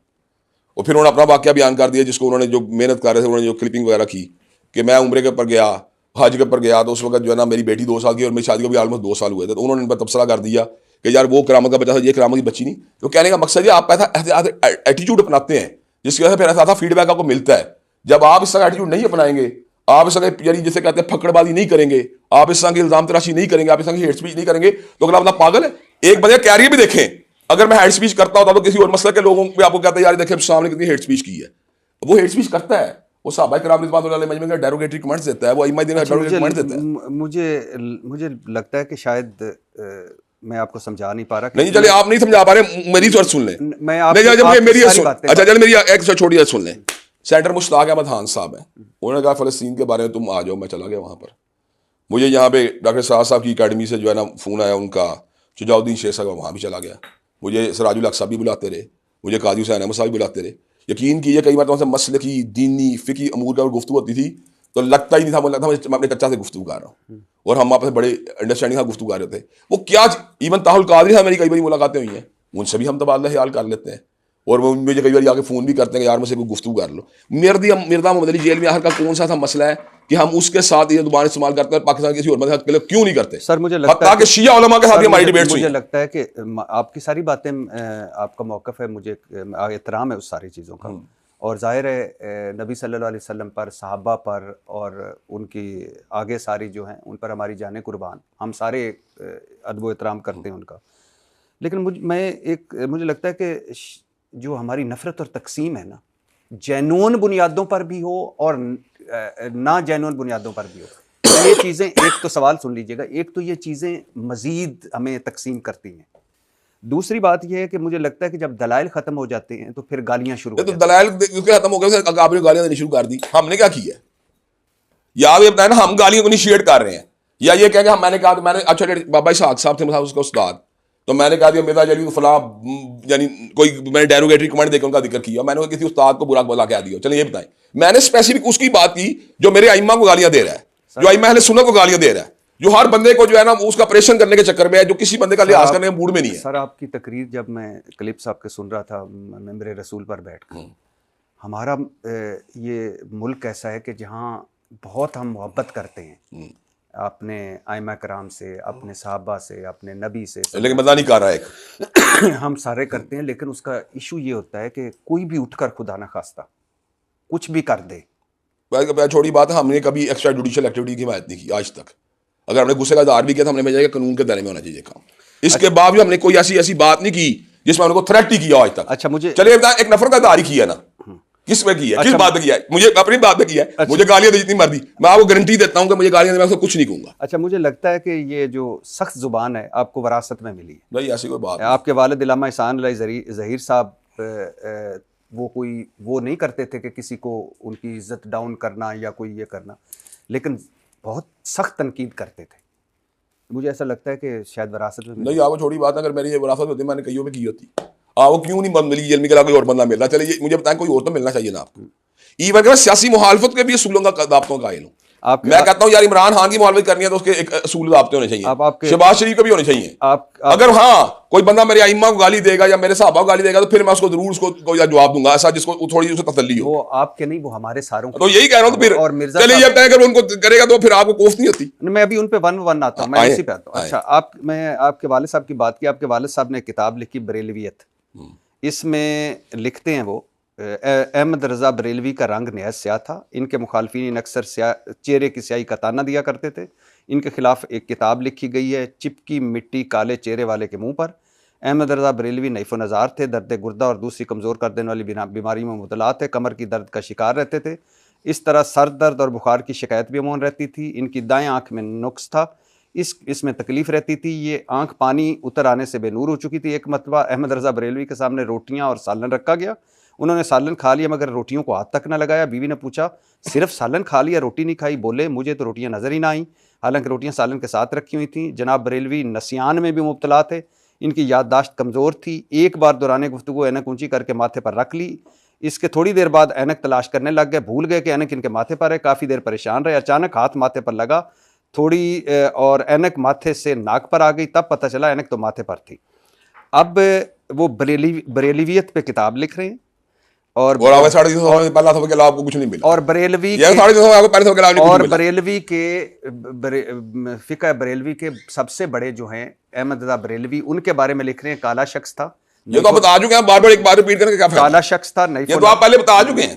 بات سن لیجیے، یہی کہہ رہا ہوں آپ، یہ ایک بار آپ کا خیال گریوٹی بڑھ جائے گی، اس کو دوبارہ ریپیٹ کرنے گریوٹی نہیں بڑھے گی. کالا شخص تھا، گریوٹی سے بڑھنی نہیں، آپ مرضی طور پہ لیں انہیں بات کو ریپیٹ کر کے. میں آپ سے عرض کرنا چاہتا ہوں، آپ میری بات سن لیں.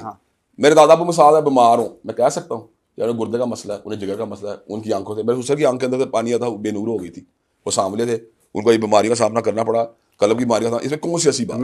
اور اگلی بات سن لیں، انہیں بات میری طرف سے کوئی بھی نہیں لکھی، یہ انہوں نے بریلوی کتب کے حوالے سے ان کے بارے میں الحمدللہ اتنی تحقیق کی ان کی تحقیر کے حوالے سے. تحقیر کے حوالے سے نہیں، سن لیجیے، اگر تحقیر والے سے ہوتی تو 350 صفحوں کی تعداد کو صرف پہلے 1.5-2 صفحے نہ ملتے. اچھا سن لیجیے نا، کالا شخص، نیف و نظار شخص. میں حیران ہوں آپ ایک بار ریپیٹ کرنے سے کیا گین کر رہے ہیں؟ بیمار شخص، اس سے کچھ نہیں گین ہونا، سینسیشن کریٹ کرنے سے کچھ نہیں ہونا. اور وہ شخص جسے سامنے پڑے روٹیاں نظر نہ آئی، وہ غیر حاضر دماغ جسے ماتھے پر ٹکی ہے نا، پتہ نہیں چلا، کمزور یادداشت پر. میں حیران ہوں، آپ نے 3 یا 4 بار ایک ہی بات دہرا دی، کیا ہو رہا ہے؟ اچھا چلے ایک بات ہے، 350 صفحوں کی کتاب میں سے آپ نے پہلا 150 پڑھ دی. یہ بریلویت پہ کتاب، میں آپ کو یہی عرض کر رہا ہوں، آپ نے 350 صفحوں سے پہلا 150 پڑھ دیا ہے، اس کے بعد آپ نے قائد کی بحث کے اندر جانے کی کوشش نہیں کی اور علمی بحث میں جانے کی کوشش نہیں کی. آپ نے اس کا وہ حصہ لگا دیا جس کو آپ اسٹگما لگا سکتے ہیں کہ یار یہ دیکھیں انہوں نے کیا کیا. اچھا مجھے یہ چھوڑے، ایک میں 20 کتابیں لکھی ہیں، اس سے ایک کتاب کا یہ بات اگر لکھ دی ہے کسی حلیے کے بارے میں، اور لکھی بھی ان کے حوالے سے جو اس مسلک کے لوگ ہیں یا اس فرقے کے لوگ ہیں، تو آپ اس کی باقی تعلیمات کا ذکر نہیں کر رہے کہ ان کا ہمارا اختلاف توسل کے موضوع پہ ہے،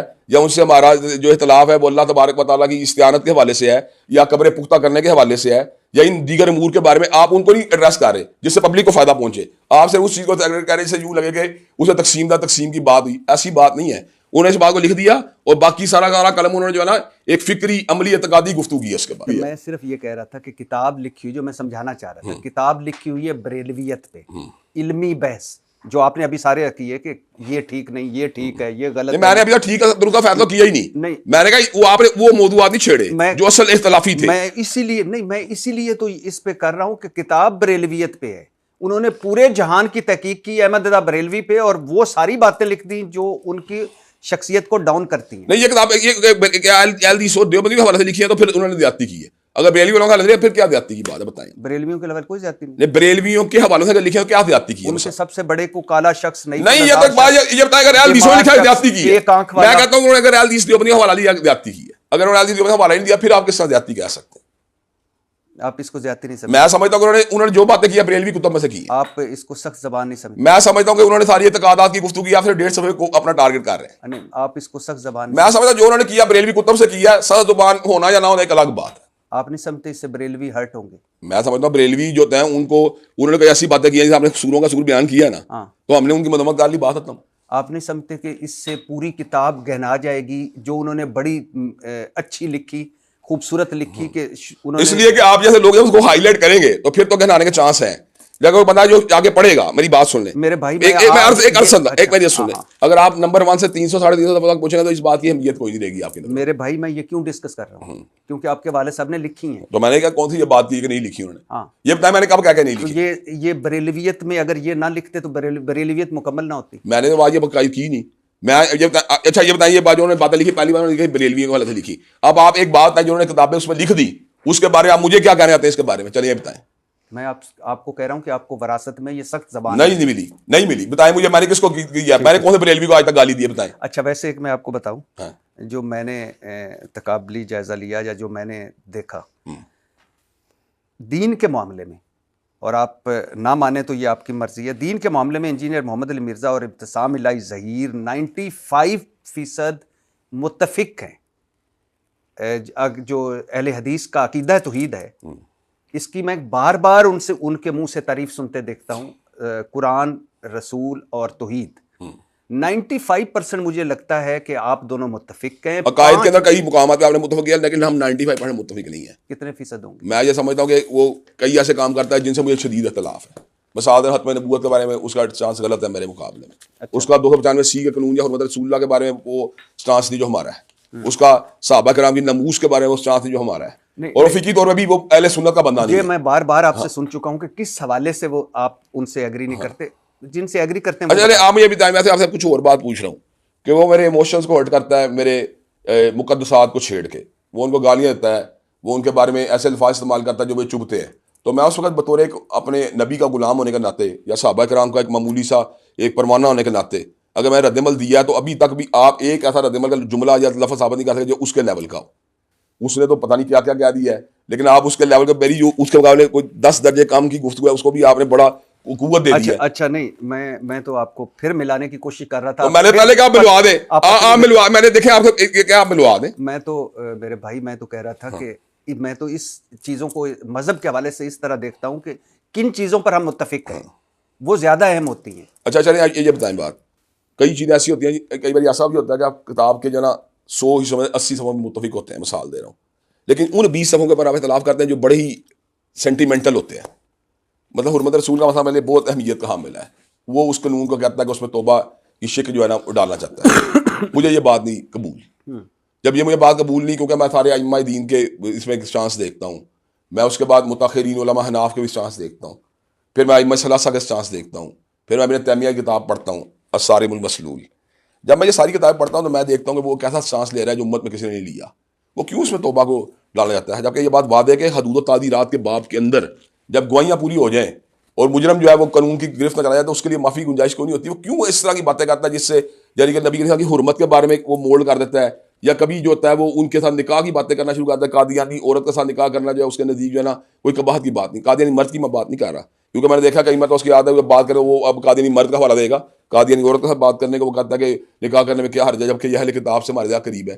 وہ ایسی باتیں کرتا ہے جو آج تک امت میں کسی نے نہیں کی. اچھا وہ امت میں کسی نے کی ہوتی ہے، وہ ان کو پھر اس کے بعد اسٹریس بھی کرتا ہے، اور جو ان کی معاملہ کرتا ہے ان کو پھر یعنی کہ بغیر طور پر ان کو کرٹیسائز کرتا ہے اس انداز میں جو غیر اخلاقی انداز ہوتا ہے. تو مجھے بتائیں تو پھر ایک ہرٹ نہیں ہوتا. میں صرف آپ سے آپ کا رد عمل جاننا چاہتا ہوں، بات آپ نہیں کرنی. میں کہہ رہا ہوں کہ قاری خلیل الرحمان جاوید آپ کے اہل حدیث کے بڑے ہیں، وہ ایک ان کا میں ٹی وی پروگرام سن رہا تھا، اس میں ان سے سوال ہوا کہ سن تو لیں کہ قاری صاحب سے سوال ہوا کہ جب بھی کوئی نبی آیا اس کی جو ان نبی کی امت تھی انہوں نے نبی کی تعلیمات کو رد کیا، کیوں کیا؟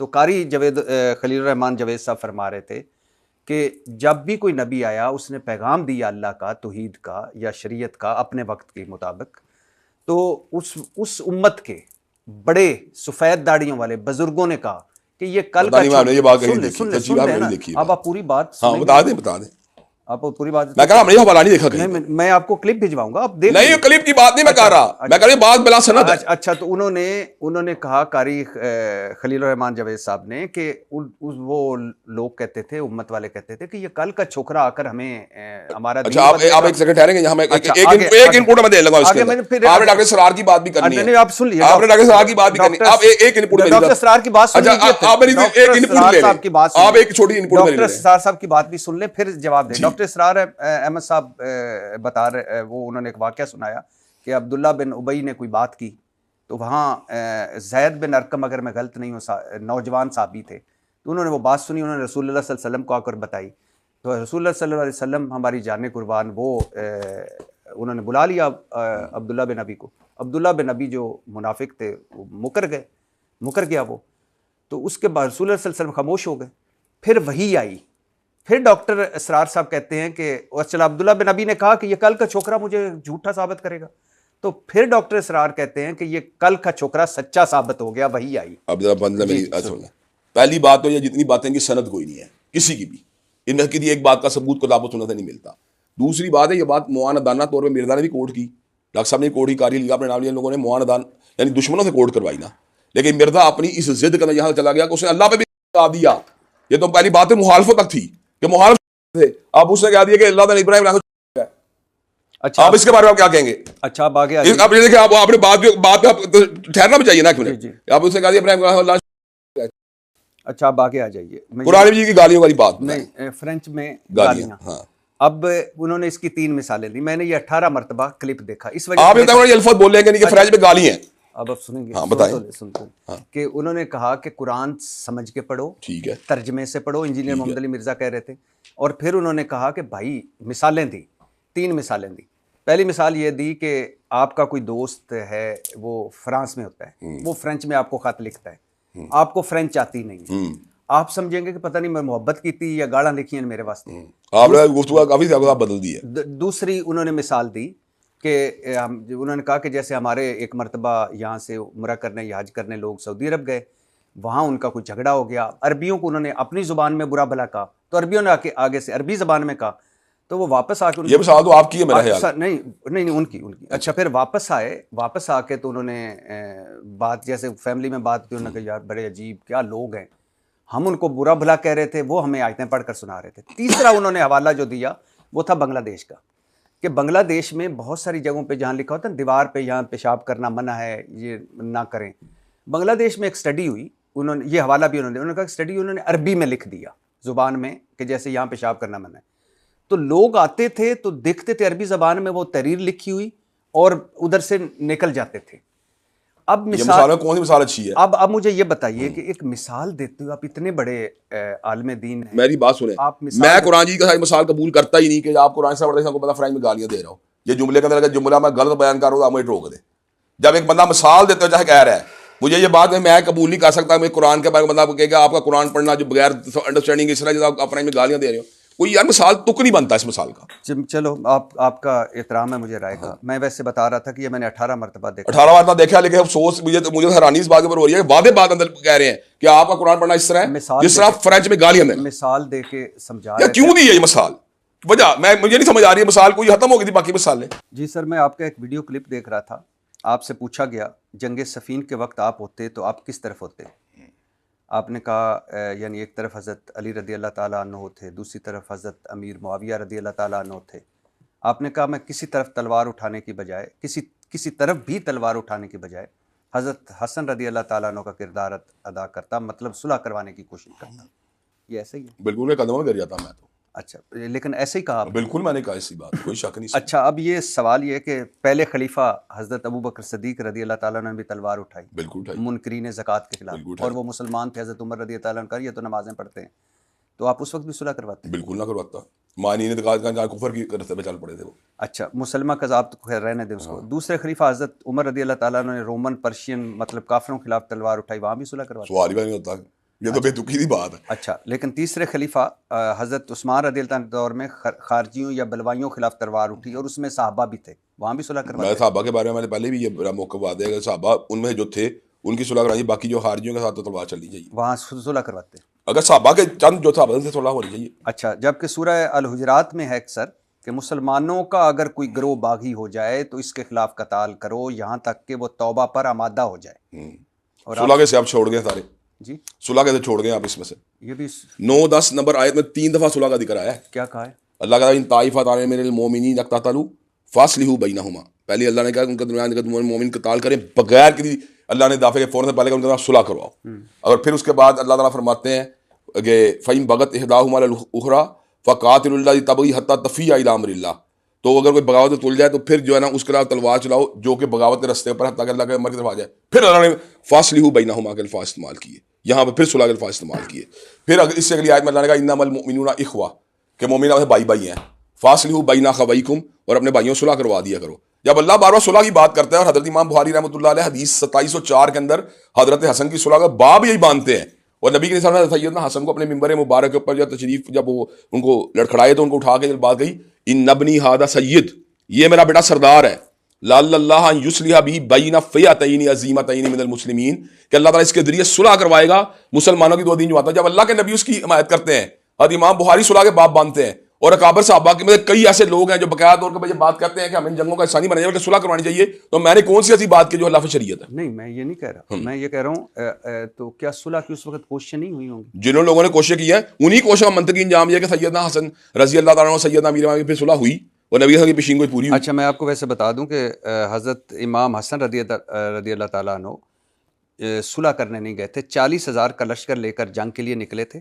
حضرت حسن رضی اللہ تعالیٰ کا لشکر دیکھ کر اور صلاح مشورہ کر کے حضرت امیر معاویہ رضی اللہ تعالیٰ عنہ نے صلح کی پیشکش کی, جسے حضرت حسن رضی اللہ تعالیٰ نے قبول کر لی. عبد البری صاحب کی خدمت میں کرنے لگا ہوں جی, اس صلح کا نتیجہ کیا نکلا؟ پھر امیر کون بنے مسلمانوں کے؟ حضرت امیر معاویہ امیر معاویہ امیر بن گئے. اس کا مطلب یہ ہے کہ وہ صلح کے اندر بلنگ تھے تو صلح ہوئی نا. جی جی, اور ہوئی کس کے ساتھ؟ کیا کسی مسلمان سے ہوئی, کیا کسی منافق سے ہوئی؟ نعوذ باللہ من ذالک. حضرت امام حسن رضی اللہ تعالیٰ عنہ. حضرت امام حسن رضی اللہ تعالیٰ عنہ جو صلح کی وہ کسی منافق سے کی کہ مسلمان سے کی؟ حضرت امیر معاویہ رضی اللہ تعالیٰ عنہ یہی میں کہہ رہا ہوں، صحابی رسول سے کی نا، ایک مسلمان سے کی نا. تو اس کا مطلب یہ انہوں نے اس حکم پہ عمل کیا اور اس پشین کو بھی عمل کیا نا جس کا نبی نے ذکر کیا تھا کہ یہ میرا بیٹا سردار ہے، اللہ اس کا یہ صلح کروائے گا. تو اس میں انہوں نے جو ہے اس کی سرداری کی نسبت کس سے کی گئی؟ صلح دے کے جنگ سے، صلح سے کی گئی نا. تو اس کا مطلب صلح سرداری والا کام، سردار والا کام کیا ہوا. ابھی آپ نے رسول اللہ صلی اللہ علیہ وسلم کی یہ حدیث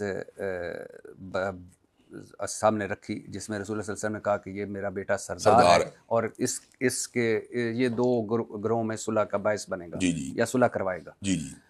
ایک حدیث ہے قتل عمار بن یاسر رضی اللہ تعالیٰ عنہ کے بارے میں، جن کی زبان کو شیطان سے محفوظ رکھا گیا. اور مردوں میں سب سے پہلے شہید حضرت یاسر رضی اللہ تعالیٰ عنہ، عورتوں میں سب سے پہلے شہید مسلمانوں میں حضرت سمیہ رضی اللہ تعالیٰ عنہ، اور ان دونوں کے بیٹے تھے حضرت عمار بن یاسر رضی اللہ عنہ. اور وہ جو ایک مرتبہ پہلے بھی آپ سے میں نے ڈسکس کیا تھا کہ مسجد نبی کی تعمیر کا وقت سب صحابہ ایک ایک پتھر اٹھا کر لا رہے تھے. حضرت عمار بن یاسر رضی اللہ تعالیٰ 2 پتھر اٹھا کر لا رہے تھے. نبی صلی اللہ علیہ وسلم ہماری جانیں قربان نے دیکھا، ان کے بالوں سے اور داڑھی مبارک سے مٹی جھاڑ کر کہا افسوس اہل ابن سمیہ، تمہیں ایک باغی گروہ یا باغی جماعت قتل کرے گی، تم انہیں اللہ اور جنت کی طرف بلا رہے ہوگے اور وہ تمہیں جہنم کی طرف.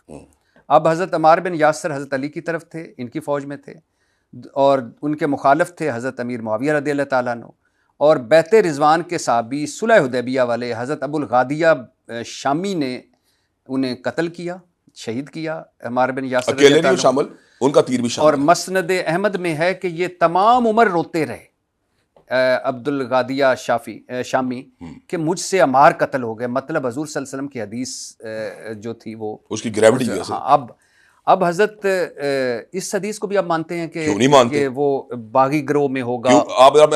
میں 2 جواب آپ کو دینا چاہتا ہوں. جی ضرور. پہلی بات یہ قطعی الدلالہ نہیں ہے حدیث، یعنی کہ دلالت میں قطعیت نہیں پائی جاتی بلکہ اس کی دلالت میں ایک سے زیادہ رائے پائی جاتی ہے. اس کے اندر یہ بات ہے کہ اسی سند کے ساتھ مستدرک حاکم کے اندر جو ہے نا حضرت ابن عباس کا یہی سند کا باقاعدہ طور پر روایت موجود ہے جس میں انہوں نے کہا ابو سعید خدری کے پاس جا کے خوارج کے بارے میں جو ہے نا یہ بات جو ہے نا اسے جا کے حدیث سن کے آؤ. تو وہاں پہ اس کو جو ہے بیان کیا گیا. جو وہ لوگ ابتدائی طور پہ جو خارجی تھے وہ ابتدائی طور پہ مسلمان ہی تھے نا، لیٹر ان کو گمراہ ہوئے تھے نا. تو اس کا مطلب اس کی نسبت کی جاتی ہے کہ ان کو جن لوگوں نے شہید کیا ان میں ابو الغادیہ کے علاوہ 2 ایسے بندے شامل تھے جو خوارج کے اندر جو تھا شامل ہو چکے تھے. پہلی بات تو یہ ہوگی. دوسری بات یہ ہے کہ میں نے قتل عمار یا شہادت عمار رضی اللہ تعالیٰ عنہ کے بعد یہ صلح ہوئی ہے سیدنا حسن کے ساتھ، اور ہوئی کس کی؟ 2 مسلمان گروہوں کی. اس کا مطلب یہ ہے کہ اس واقعے کے باوجود بھی جو الزام سیدنا امیر معاویہ کا لشکر پر لگایا جاتا ہے وہ اس سے اسلام سے باہر نہیں ہوئے، نہ وہ ایمان سے باہر ہوئے ہیں. تیسری بات یہ ہے کہ اس کے اندر جس چیز کا ذکر ہے وہ اس کی شناعت ہے، وہ اس کی ایک یعنی کہ اس کی ایک گریوٹی ہے کہ یہ عمل جو ہے نا اس کے اوپر اس کی مذمت کی گئی ہے. اگر مرزا جیلمی کا بھی مفہوم لے لیا جائے تو میں اس کے باوجود یہ بات کرتا ہوں کہ اس سے سیدنا امیر معاویہ نہ صحابیت مجروح ہوتی ہے، نہ کتابت وحی مجروح ہوتی ہے، نہ ان کا یہ جو ہے اس کا بحری جنگ کے جو ان کا سپہ سالار ہونا مجروح ہوتا ہے. ہم یہ بات سمجھتے ہیں کہ جتنی جنگیں سیدنا امیر معاویہ رضی اللہ عنہ کی ہوئی ہیں سیدنا علی المرتضیٰ کے ساتھ، اس میں سیدنا علی کا موقف صائب تھا، حق تھا. لیکن جو استدلال مرزا جیلمی کا جاتا ہے وہ معاذ اللہ سیدنا امیر معاویہ کو اور اسی طرح بڑے کئی اکابر صحابہ کو ظالم اور فاسق بلکہ ایون اپنی اشارہ کرنے میں منافق ثابت کرنا چاہتا ہے. اور ہم یہ بات سمجھتے ہیں کہ صحابہ کرام رضوان اللہ علیہم اجمعین کے بارے میں جو ہمارا مقدمہ اہل سنت کا ہے وہ سیدنا علی المرتضیٰ کے حق کے اوپر ہونے کا ہے. لیکن اس کے ساتھ ساتھ ہم یہ بھی سمجھتے ہیں کہ سیدنا علی المرتضیٰ خلفائے راشدین میں 4تھے نمبر کے اوپر ہے، جبکہ مرزا جیلمی اوپنلی یہ بات جو ہے مقامات کے اوپر کہہ چکا ہے کہ میں تو وہ مقدمہ لڑ رہا ہوں جو مقدمہ تم ساری زندگی لڑ سکتے. کون سا مقدمہ؟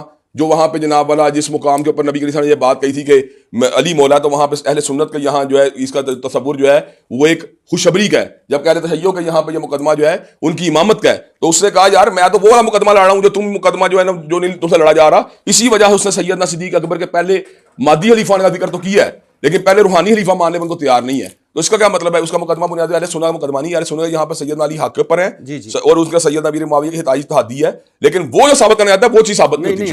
حضرت علی رضی اللہ تعالیٰ غدیر خم کا جو مقدمہ جو یہاں پہ رافضیوں کا یہاں پہ جو مقدمہ ہے مرزا جیلمی وہ مقدمہ لڑ رہا ہے. حضرت علی رضی اللہ تعالیٰ انہوں نے بھی جو قنوت نازلہ ہے اس میں بھی انہوں نے کہا میں اللہ تعالیٰ سے امید کرتا ہوں کہ اللہ انہیں بھی معاف کر دے گا، مگر قیامت والے دن میرے اور معاویہ رضی اللہ تعالیٰ عنہ، اس لیے کہ اس وقت یہ واقعہ نہیں تھا صلح کا، میرے میرے اور معاویہ رضی اللہ تعالیٰ کے درمیان طے ہوگا اللہ کے حضور.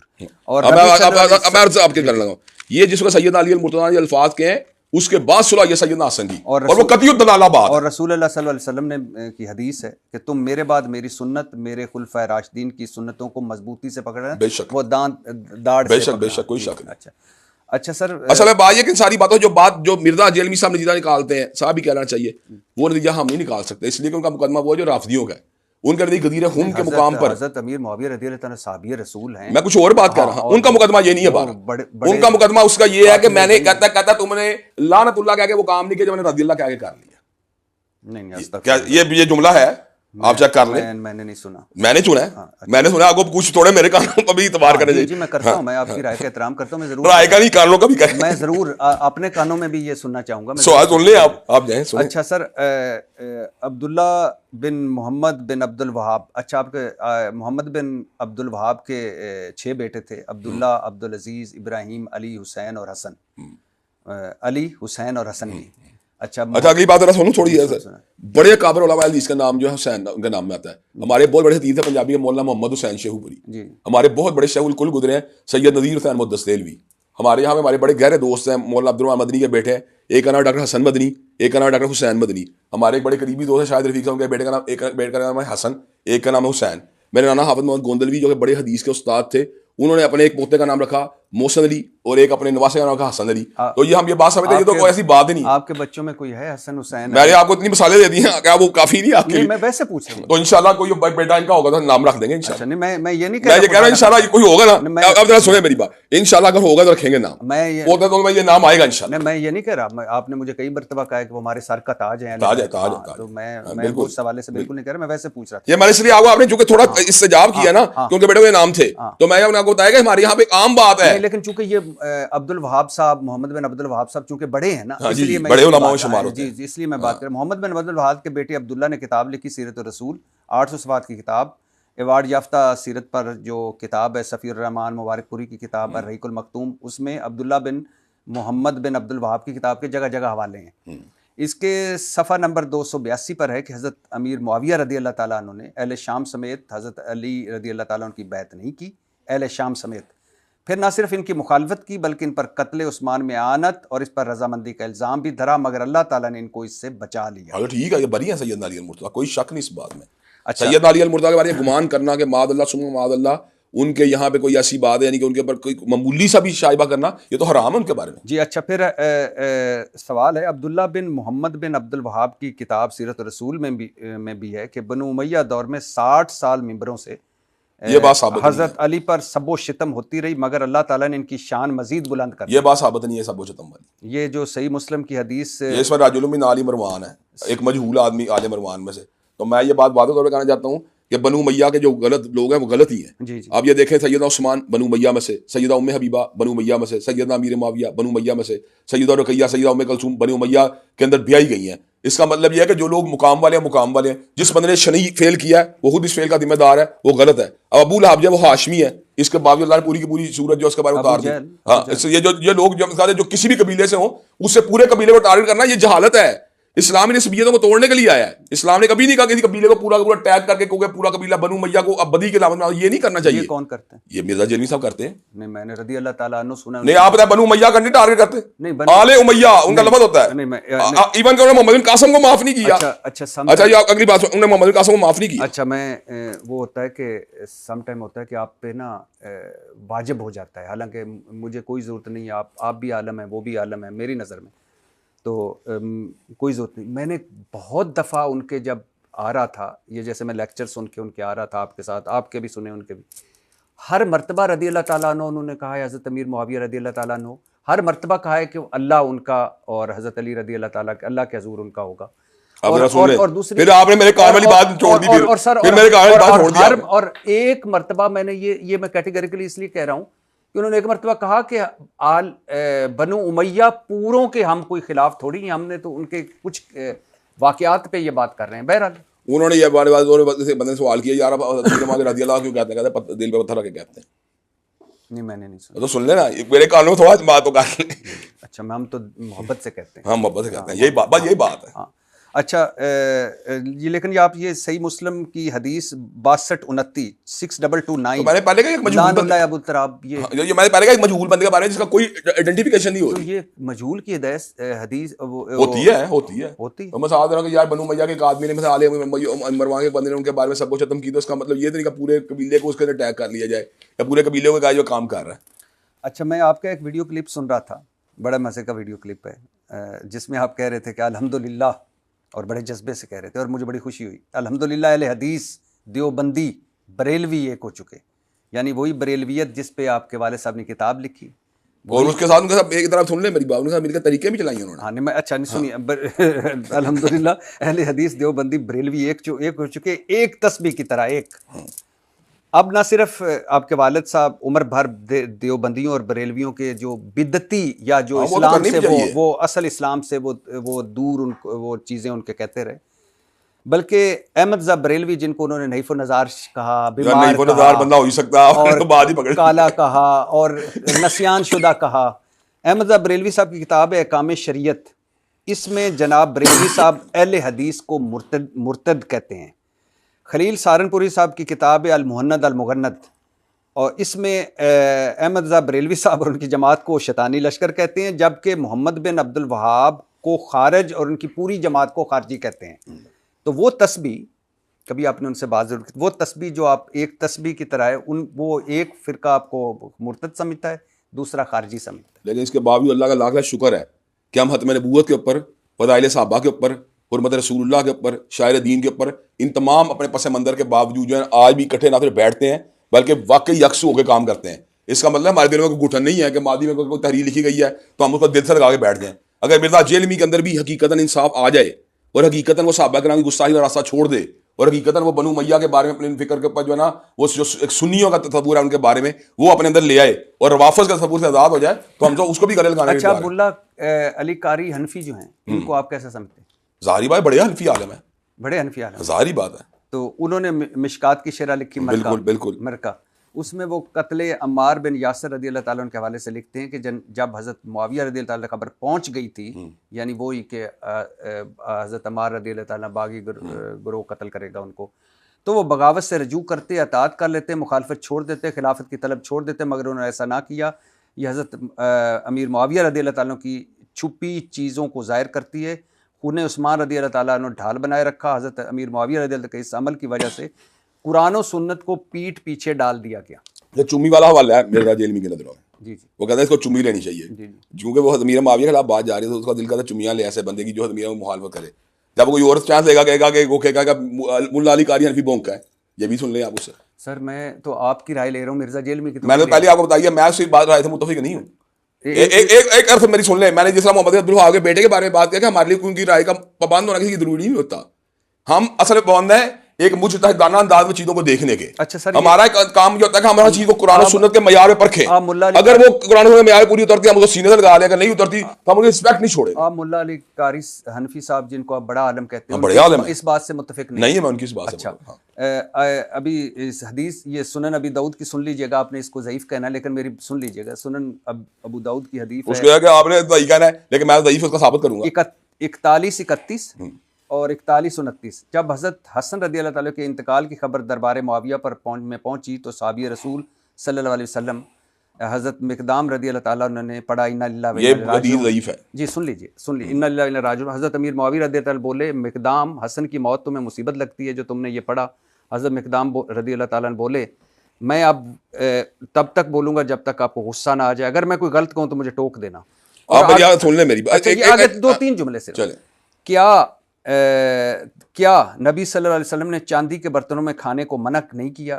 حضرت امیر معاویہ رضی اللہ تعالیٰ نے بولے کیا. کیا نبی صلی اللہ علیہ وسلم نے ریشمی لباس پہننے کو منع نہیں کیا؟ حضرت امیر معاویہ بولے کہ منع کیا. کیا نبی صلی اللہ علیہ وسلم نے جانور کی کھالوں کے استعمال سے منع نہیں کیا؟ تو حضرت امیر معاویہ رضی اللہ تعالیٰ بولے کیا.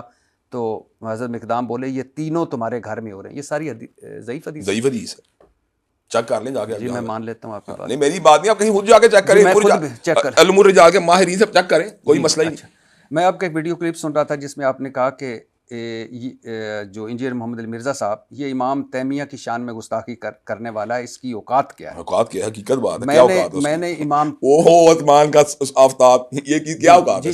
جی بڑے امام ہیں، بڑے امام ہیں۔ میں نے اس امام تیمیہ پر انجینئر محمد علی مرزا صاحب کے لیکچر نکالے آپ کی اس بات پہ۔ اس میں امام تیمیہ کے حوالے سے دو چیزیں میں آپ کے سامنے، ایک میری یہ سن لیں پہلے، پھر آپ دو چیزیں رکھ دینا۔ اس نے کہا امام ابن تیمیہ کے عقیدے میں کرپشن پائی جاتی ہے، یہ اس کا اصل الزام ہے ان کے اوپر، اور وہ اس چیز کو ڈیزرو نہیں کرتے کہ ان کو ایک بڑا امام یا بڑا عالم قرار دیا جائے۔ کیوں نہیں ڈیزرو کرتا؟ ایک بندے کو امت مانتی ہے، اپنا علامہ مانتی ہے، یعنی کہ احناف کے بڑے بڑے علماء ان کو اپنا یعنی سمجھتے ہیں جید عالم دین ہے، اور بڑے بڑے متصب علماء جو ان کو جناب بقاعدہ کہتے ہیں وہ علامہ ہیں، ان کی آراء سے اختلاف کرنا ممکن ہے، لیکن آپ کس طرح کہتے ہیں کہ آپ اس کو بڑا امام یا علامہ ماننے تیار ہیں؟ کیا آپ کو مسئلہ؟ جی میں بالکل ٹھیک آپ کہہ رہے ہوں گے۔ امام جو دو چیزیں وہ میں آپ کے سامنے رکھ رہا ہوں۔ امام تیمیہ کی کتاب ہے اقتداء صراط المستقیم، دارالاسلام پبلیکیشن نے شائع کیا، اس کے صفحہ نمبر 73 پہ امام صاحب لکھ رہے ہیں، میلاد چیپٹر ہے جس میں وہ کہتے ہیں یہ عیسائیوں سے مسلمانوں نے لیا، اللہ تعالیٰ نے اس پر اللہ تعالیٰ اس بدعت پر نہیں، اس محبت اور اجتہاد پر انہیں ثواب دے گا۔ نہ تو ان کا موقف ٹھیک ہی نہیں ہے، ٹھیک نہیں، چلو ٹھیک ہے۔ اچھا پھر امام تیمیہ، آپ جیسے میں بھی اس بات کو مانتا ہوں، آپ بھی مانتے ہیں کہ ہر بدعت گمراہی اور ہر گمراہی دوزخ میں لے جانے والی کوئی ہے۔ شک نہیں۔ امام تیمیہ نے اپنی اسی کتاب میں لکھا کہ حضرت عبداللہ بن عمر جو اپنے سفر حج کے دوران ان جگہوں پر نماز پڑھا کرتے تھے جہاں نبی صلی اللہ علیہ وسلم نے سفر حج کے دوران نمازیں پڑھیں، حتیٰ کہ مسند احمد میں ہے کہ ان جگہوں پر پیشاب بھی کیا جہاں نبی صلی اللہ علیہ وسلم کا پیشاب کیا، سنت کے طور پر، ان ثواب کے طور پر۔ اس کو امام تیمیہ نے بدعت قرار دیا۔ عبداللہ بن عمر رضی اللہ تعالیٰ عنہ کو صحیح بخاری میں رجل الصالح کہا گیا ہے، مطلب نیک انسان، صالح آدمی۔ آپ اس موقف کو مانتے ہیں امام؟ دیکھیں میں پہلے آپ کو اس بات میں ایک جواب دوں گا، یعنی کہ اس کا پہلا حصہ بھی دوسرا بھی بتاتا ہوں۔ جی، پہلی بات تو یہ کہ امام تیمیہ رحمۃ اللہ علیہ کے بہت بڑے مجتہد اور بہت بڑے امام ہونے کے باوجود ان کی ہائے رائے سے متفق ہونا ضروری نہیں۔ پھر وہی بات کہ ہمارے لیے کتاب و سنت معیار ہے، جی جب تک ہم کتاب و سنت کا معیار نہیں مانیں گے اس وقت تک ہمارا جو راستہ کلیئر نہیں ہو سکتا۔ دوسری بات ہوتی ہے کئی جو فتاوا جات ہوتے ہیں ان کے بارے میں یہ بات ضرور دیکھنی چاہیے کہ اگر کسی شخص میں کوئی ایک عمل ایسا پایا جائے جس کو بدعت قرار دیا جائے، اس سے اس کی صالحیت متاثر نہیں ہو جاتی۔ کسی ایک عمل کے اندر ہو سکتا ہے کہ میں کسی مقام کے اوپر اپنی مس انڈرسٹینڈنگ کی وجہ سے کسی بدعت کا شکار ہو جاؤں۔ تیسری بات ہے سیدنا عبداللہ بن عمر کا یہ عمل جو اصل سوال ہے کہ کیا یہ بدعت تھا کہ نہیں، تو اس کے بارے میں توقف کرنے کی ضرورت ہے، مجھے غور و خوض کرنے کی ضرورت ہے۔ مجھے نہیں چاہیے کہ میں جھٹ پٹ ہر بات کو اپنی رائے دے دوں کہ یہ نہیں تھا یا ہاں تھا، مجھے چاہیے کہ میں اس پر غور کروں کہ انہوں نے ایسا کیوں کیا ہے۔ جب تک میں اس کی تحلیل نہیں کر رہا ہوں اپنی رائے نہیں دے سکتا۔ جی بالکل ٹھیک ہے، مجھے احترام ہے آپ کو۔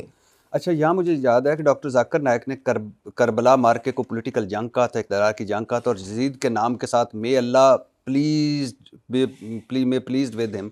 آپ کی بھی یہی رائے ہے؟ میں اس رائے کے ساتھ ان سے اتفاق نہیں کرتا۔ اس کی وجہ کہ میرا موقع امام تیمیہ رحمۃ اللہ علیہ لا نحبہ ولا نسبہ، ہم اسے محبت دعوے دار نہیں ہے، اور گالی اس لیے نہیں دیتے کہ مختلف ہی مسئلہ ہے، لیکن ہمارا اس کے ساتھ کوئی وکالت والا رشتہ نہیں ہے۔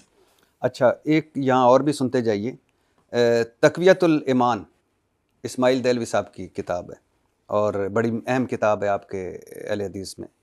اس میں ہے کہ بڑے سے بڑا انسان ہو یا کوئی مقرب فرشتہ ہو، اللہ کے نزدیک ایک چمار سے بھی زیادہ ذلیل ہے۔ میں یہ بات سمجھتا ہوں کہ یہ سلوک ٹھیک نہیں ان کا۔ باقی ان کی کتابیں بڑی فائدہ مند باتیں بھی انہوں نے کی ہیں، مفید باتیں بھی کی ہیں، اللہ کی توحید کا اعلان بھی کیا ہے، لیکن میں سمجھتا ہوں کہ ان کی یہاں شاید ڈیروگیٹری انٹینشن تو نہیں تھی، لیکن ایسا سلوک نہیں ہونا چاہیے جس سے لوگ ہرٹ ہوں۔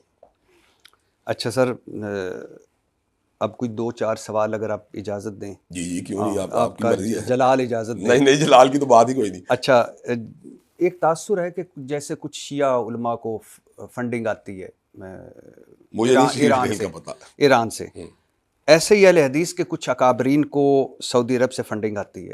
آپ کو کتنی فنڈنگ آتی ہے؟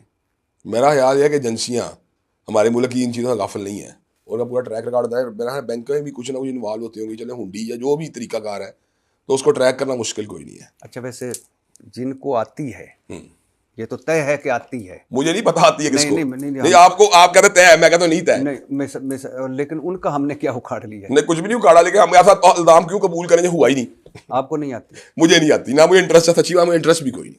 اچھا لیکن آپ کا ایک اسلامی ادارہ بھی ہے اور ریئل اسٹیٹ کا کاروبار بھی ہے، چاولوں کا کاروبار بھی ہے، بھی رہا ہے، ہاں رہا ہے، اور ماشاءاللہ خرچے ہیں اتنے ٹھاٹ باٹ ہیں، تو یہ کہاں سے پورا ہوتا ہے؟ ٹھاٹ باٹ سے مراد ہم نے 2 کپڑے پہن لی ہیں یا 2 گاڑیاں رکھی ہوئی ہیں، تو اس کا مطلب یہ کہ ہم افورڈ نہیں کر سکتے ایک بزنس سے۔ نہیں میں ویسے پوچھ رہا ہوں کہاں سے؟ اللہ کا شکر بزنس ٹھیک جا رہا ہے میرا، جتنی دیر سے کر رہا ہوں اتنی آمدن ہو جاتی ہے کہ اپنے اخراجات پورے کر سکیں۔ ارد گرد ویسے مندے کا رجحان ہے؟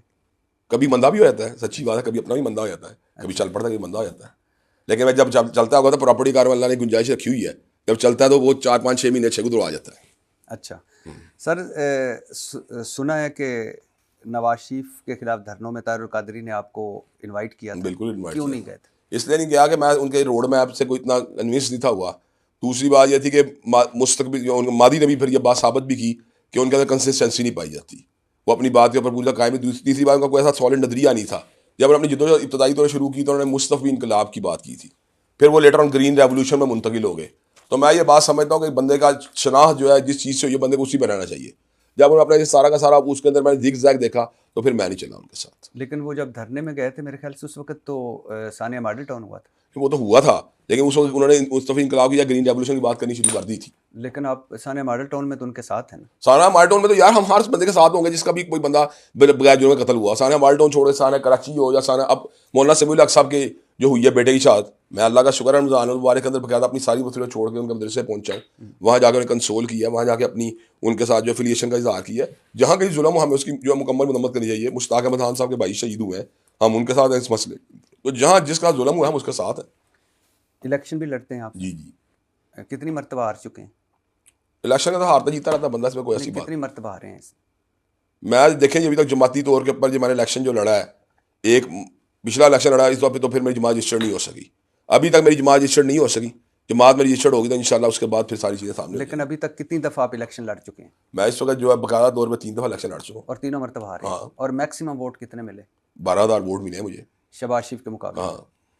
کیا وجہ ہے کہ اسلامی جمہوریہ پاکستان, علامہ احسان الہی ظہیر اور ابتسام دیکھیں بنیادی طور پہ بات یہ کہ ہم پیسے ضائع نہیں کرتے الیکشن میں, وہ پیسے ضائع کرتے ہیں اس کے ذریعے خریدتے ہیں ووٹوں کو. وہ بتائیں نا جو آپ کہتے تھے کہ جب میں بھی خرید سکتا. میں یہی بتاؤں, یہ پھر واضح بات ہے, یہ تو باتیں دمنی تو یہ مذاق کے طور پہ لائٹر نوٹ میں ہوتی ہیں یہ باتیں. لیکن آپ یہ بتائیں ایک بندہ جو ہے وہ ووٹروں کو بھی خریدتا ہے اور اس کے بعد ریگنگ بھی کرتا ہے اور اس کے بعد وہاں جا کے وہ بھی خرید لیتا ہے, یعنی الیکشن بھی خرید لیتا ہے. آپ سمجھتے ہیں کہ شہباز شریف نے خرید کر آپ؟ ہاں تو خریدا ہوگا, اس میں کون سی ایسی بات ہے.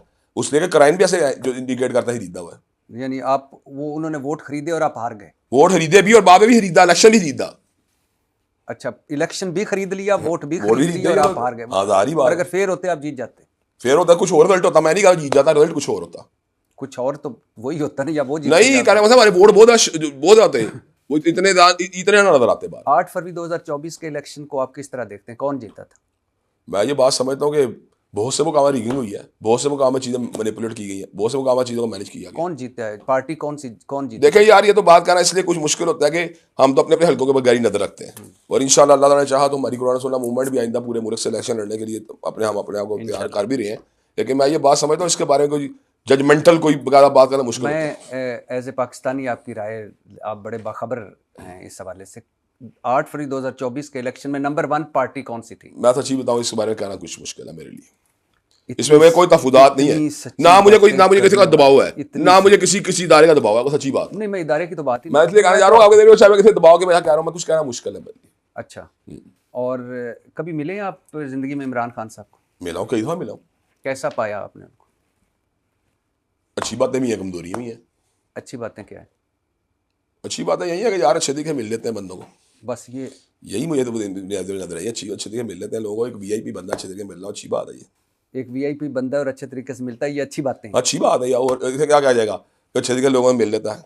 اچھا, یعنی پہچان جاتا ہے بندے کو کچھ سالوں کے بعد بھی. اچھا, آپ کو پہچان گئے تھے؟ مجھے تو اچھی طرح پہچانتے ہیں, میرا خیال ہے. کیا ملاقات میں کوئی خاص بات ہے؟ وہ آتی خاص بات نہیں ہوتی, اس کی وجہ کہ آپ کو سچی بات ہوں, کم از کم 10 سال سے ایسا میرا ذہن بن چکا ہے کہ میں سیکولر جماعتوں کی طرف مائل کوئی نہیں. نہ میں نواز شریف مائل ہوں, نہ میں عمران سے مائل ہوں, کیونکہ ان کے ایجنڈے میں نفاذ شریعت کوئی نہیں ہے. ان کے ایجنڈے کے اندر پاکستان کو ایک باقاعدہ طور پہ ایک اسلامی ویلفیئر اسٹیٹ بنانے کا ایجنڈا نہیں ہے. یہ ایک پاور اسٹرگل ہے, دونوں طرف سے وہ لگے ہوئے ہیں, اور دونوں کے اپنے اپنے ٹارگیٹس ہیں. اس کے اندر اسلام جو ہے نا پوری طرح فٹ کہیں نظر نہیں آ رہا. ہم مجھے کمزور باتیں بتا دیں. اچھی باتیں تو بڑی آپ نے خوبصورت باتیں بتائی ہیں کہ ٹھیک طریقے سے مل لیتا ہے, خوبصورت باتیں بتا دیں. عمران خان واقف کار وہ چڑیا مل لیتا ہے, نہ واقفوں کو بری طرح مل لیتا ہے.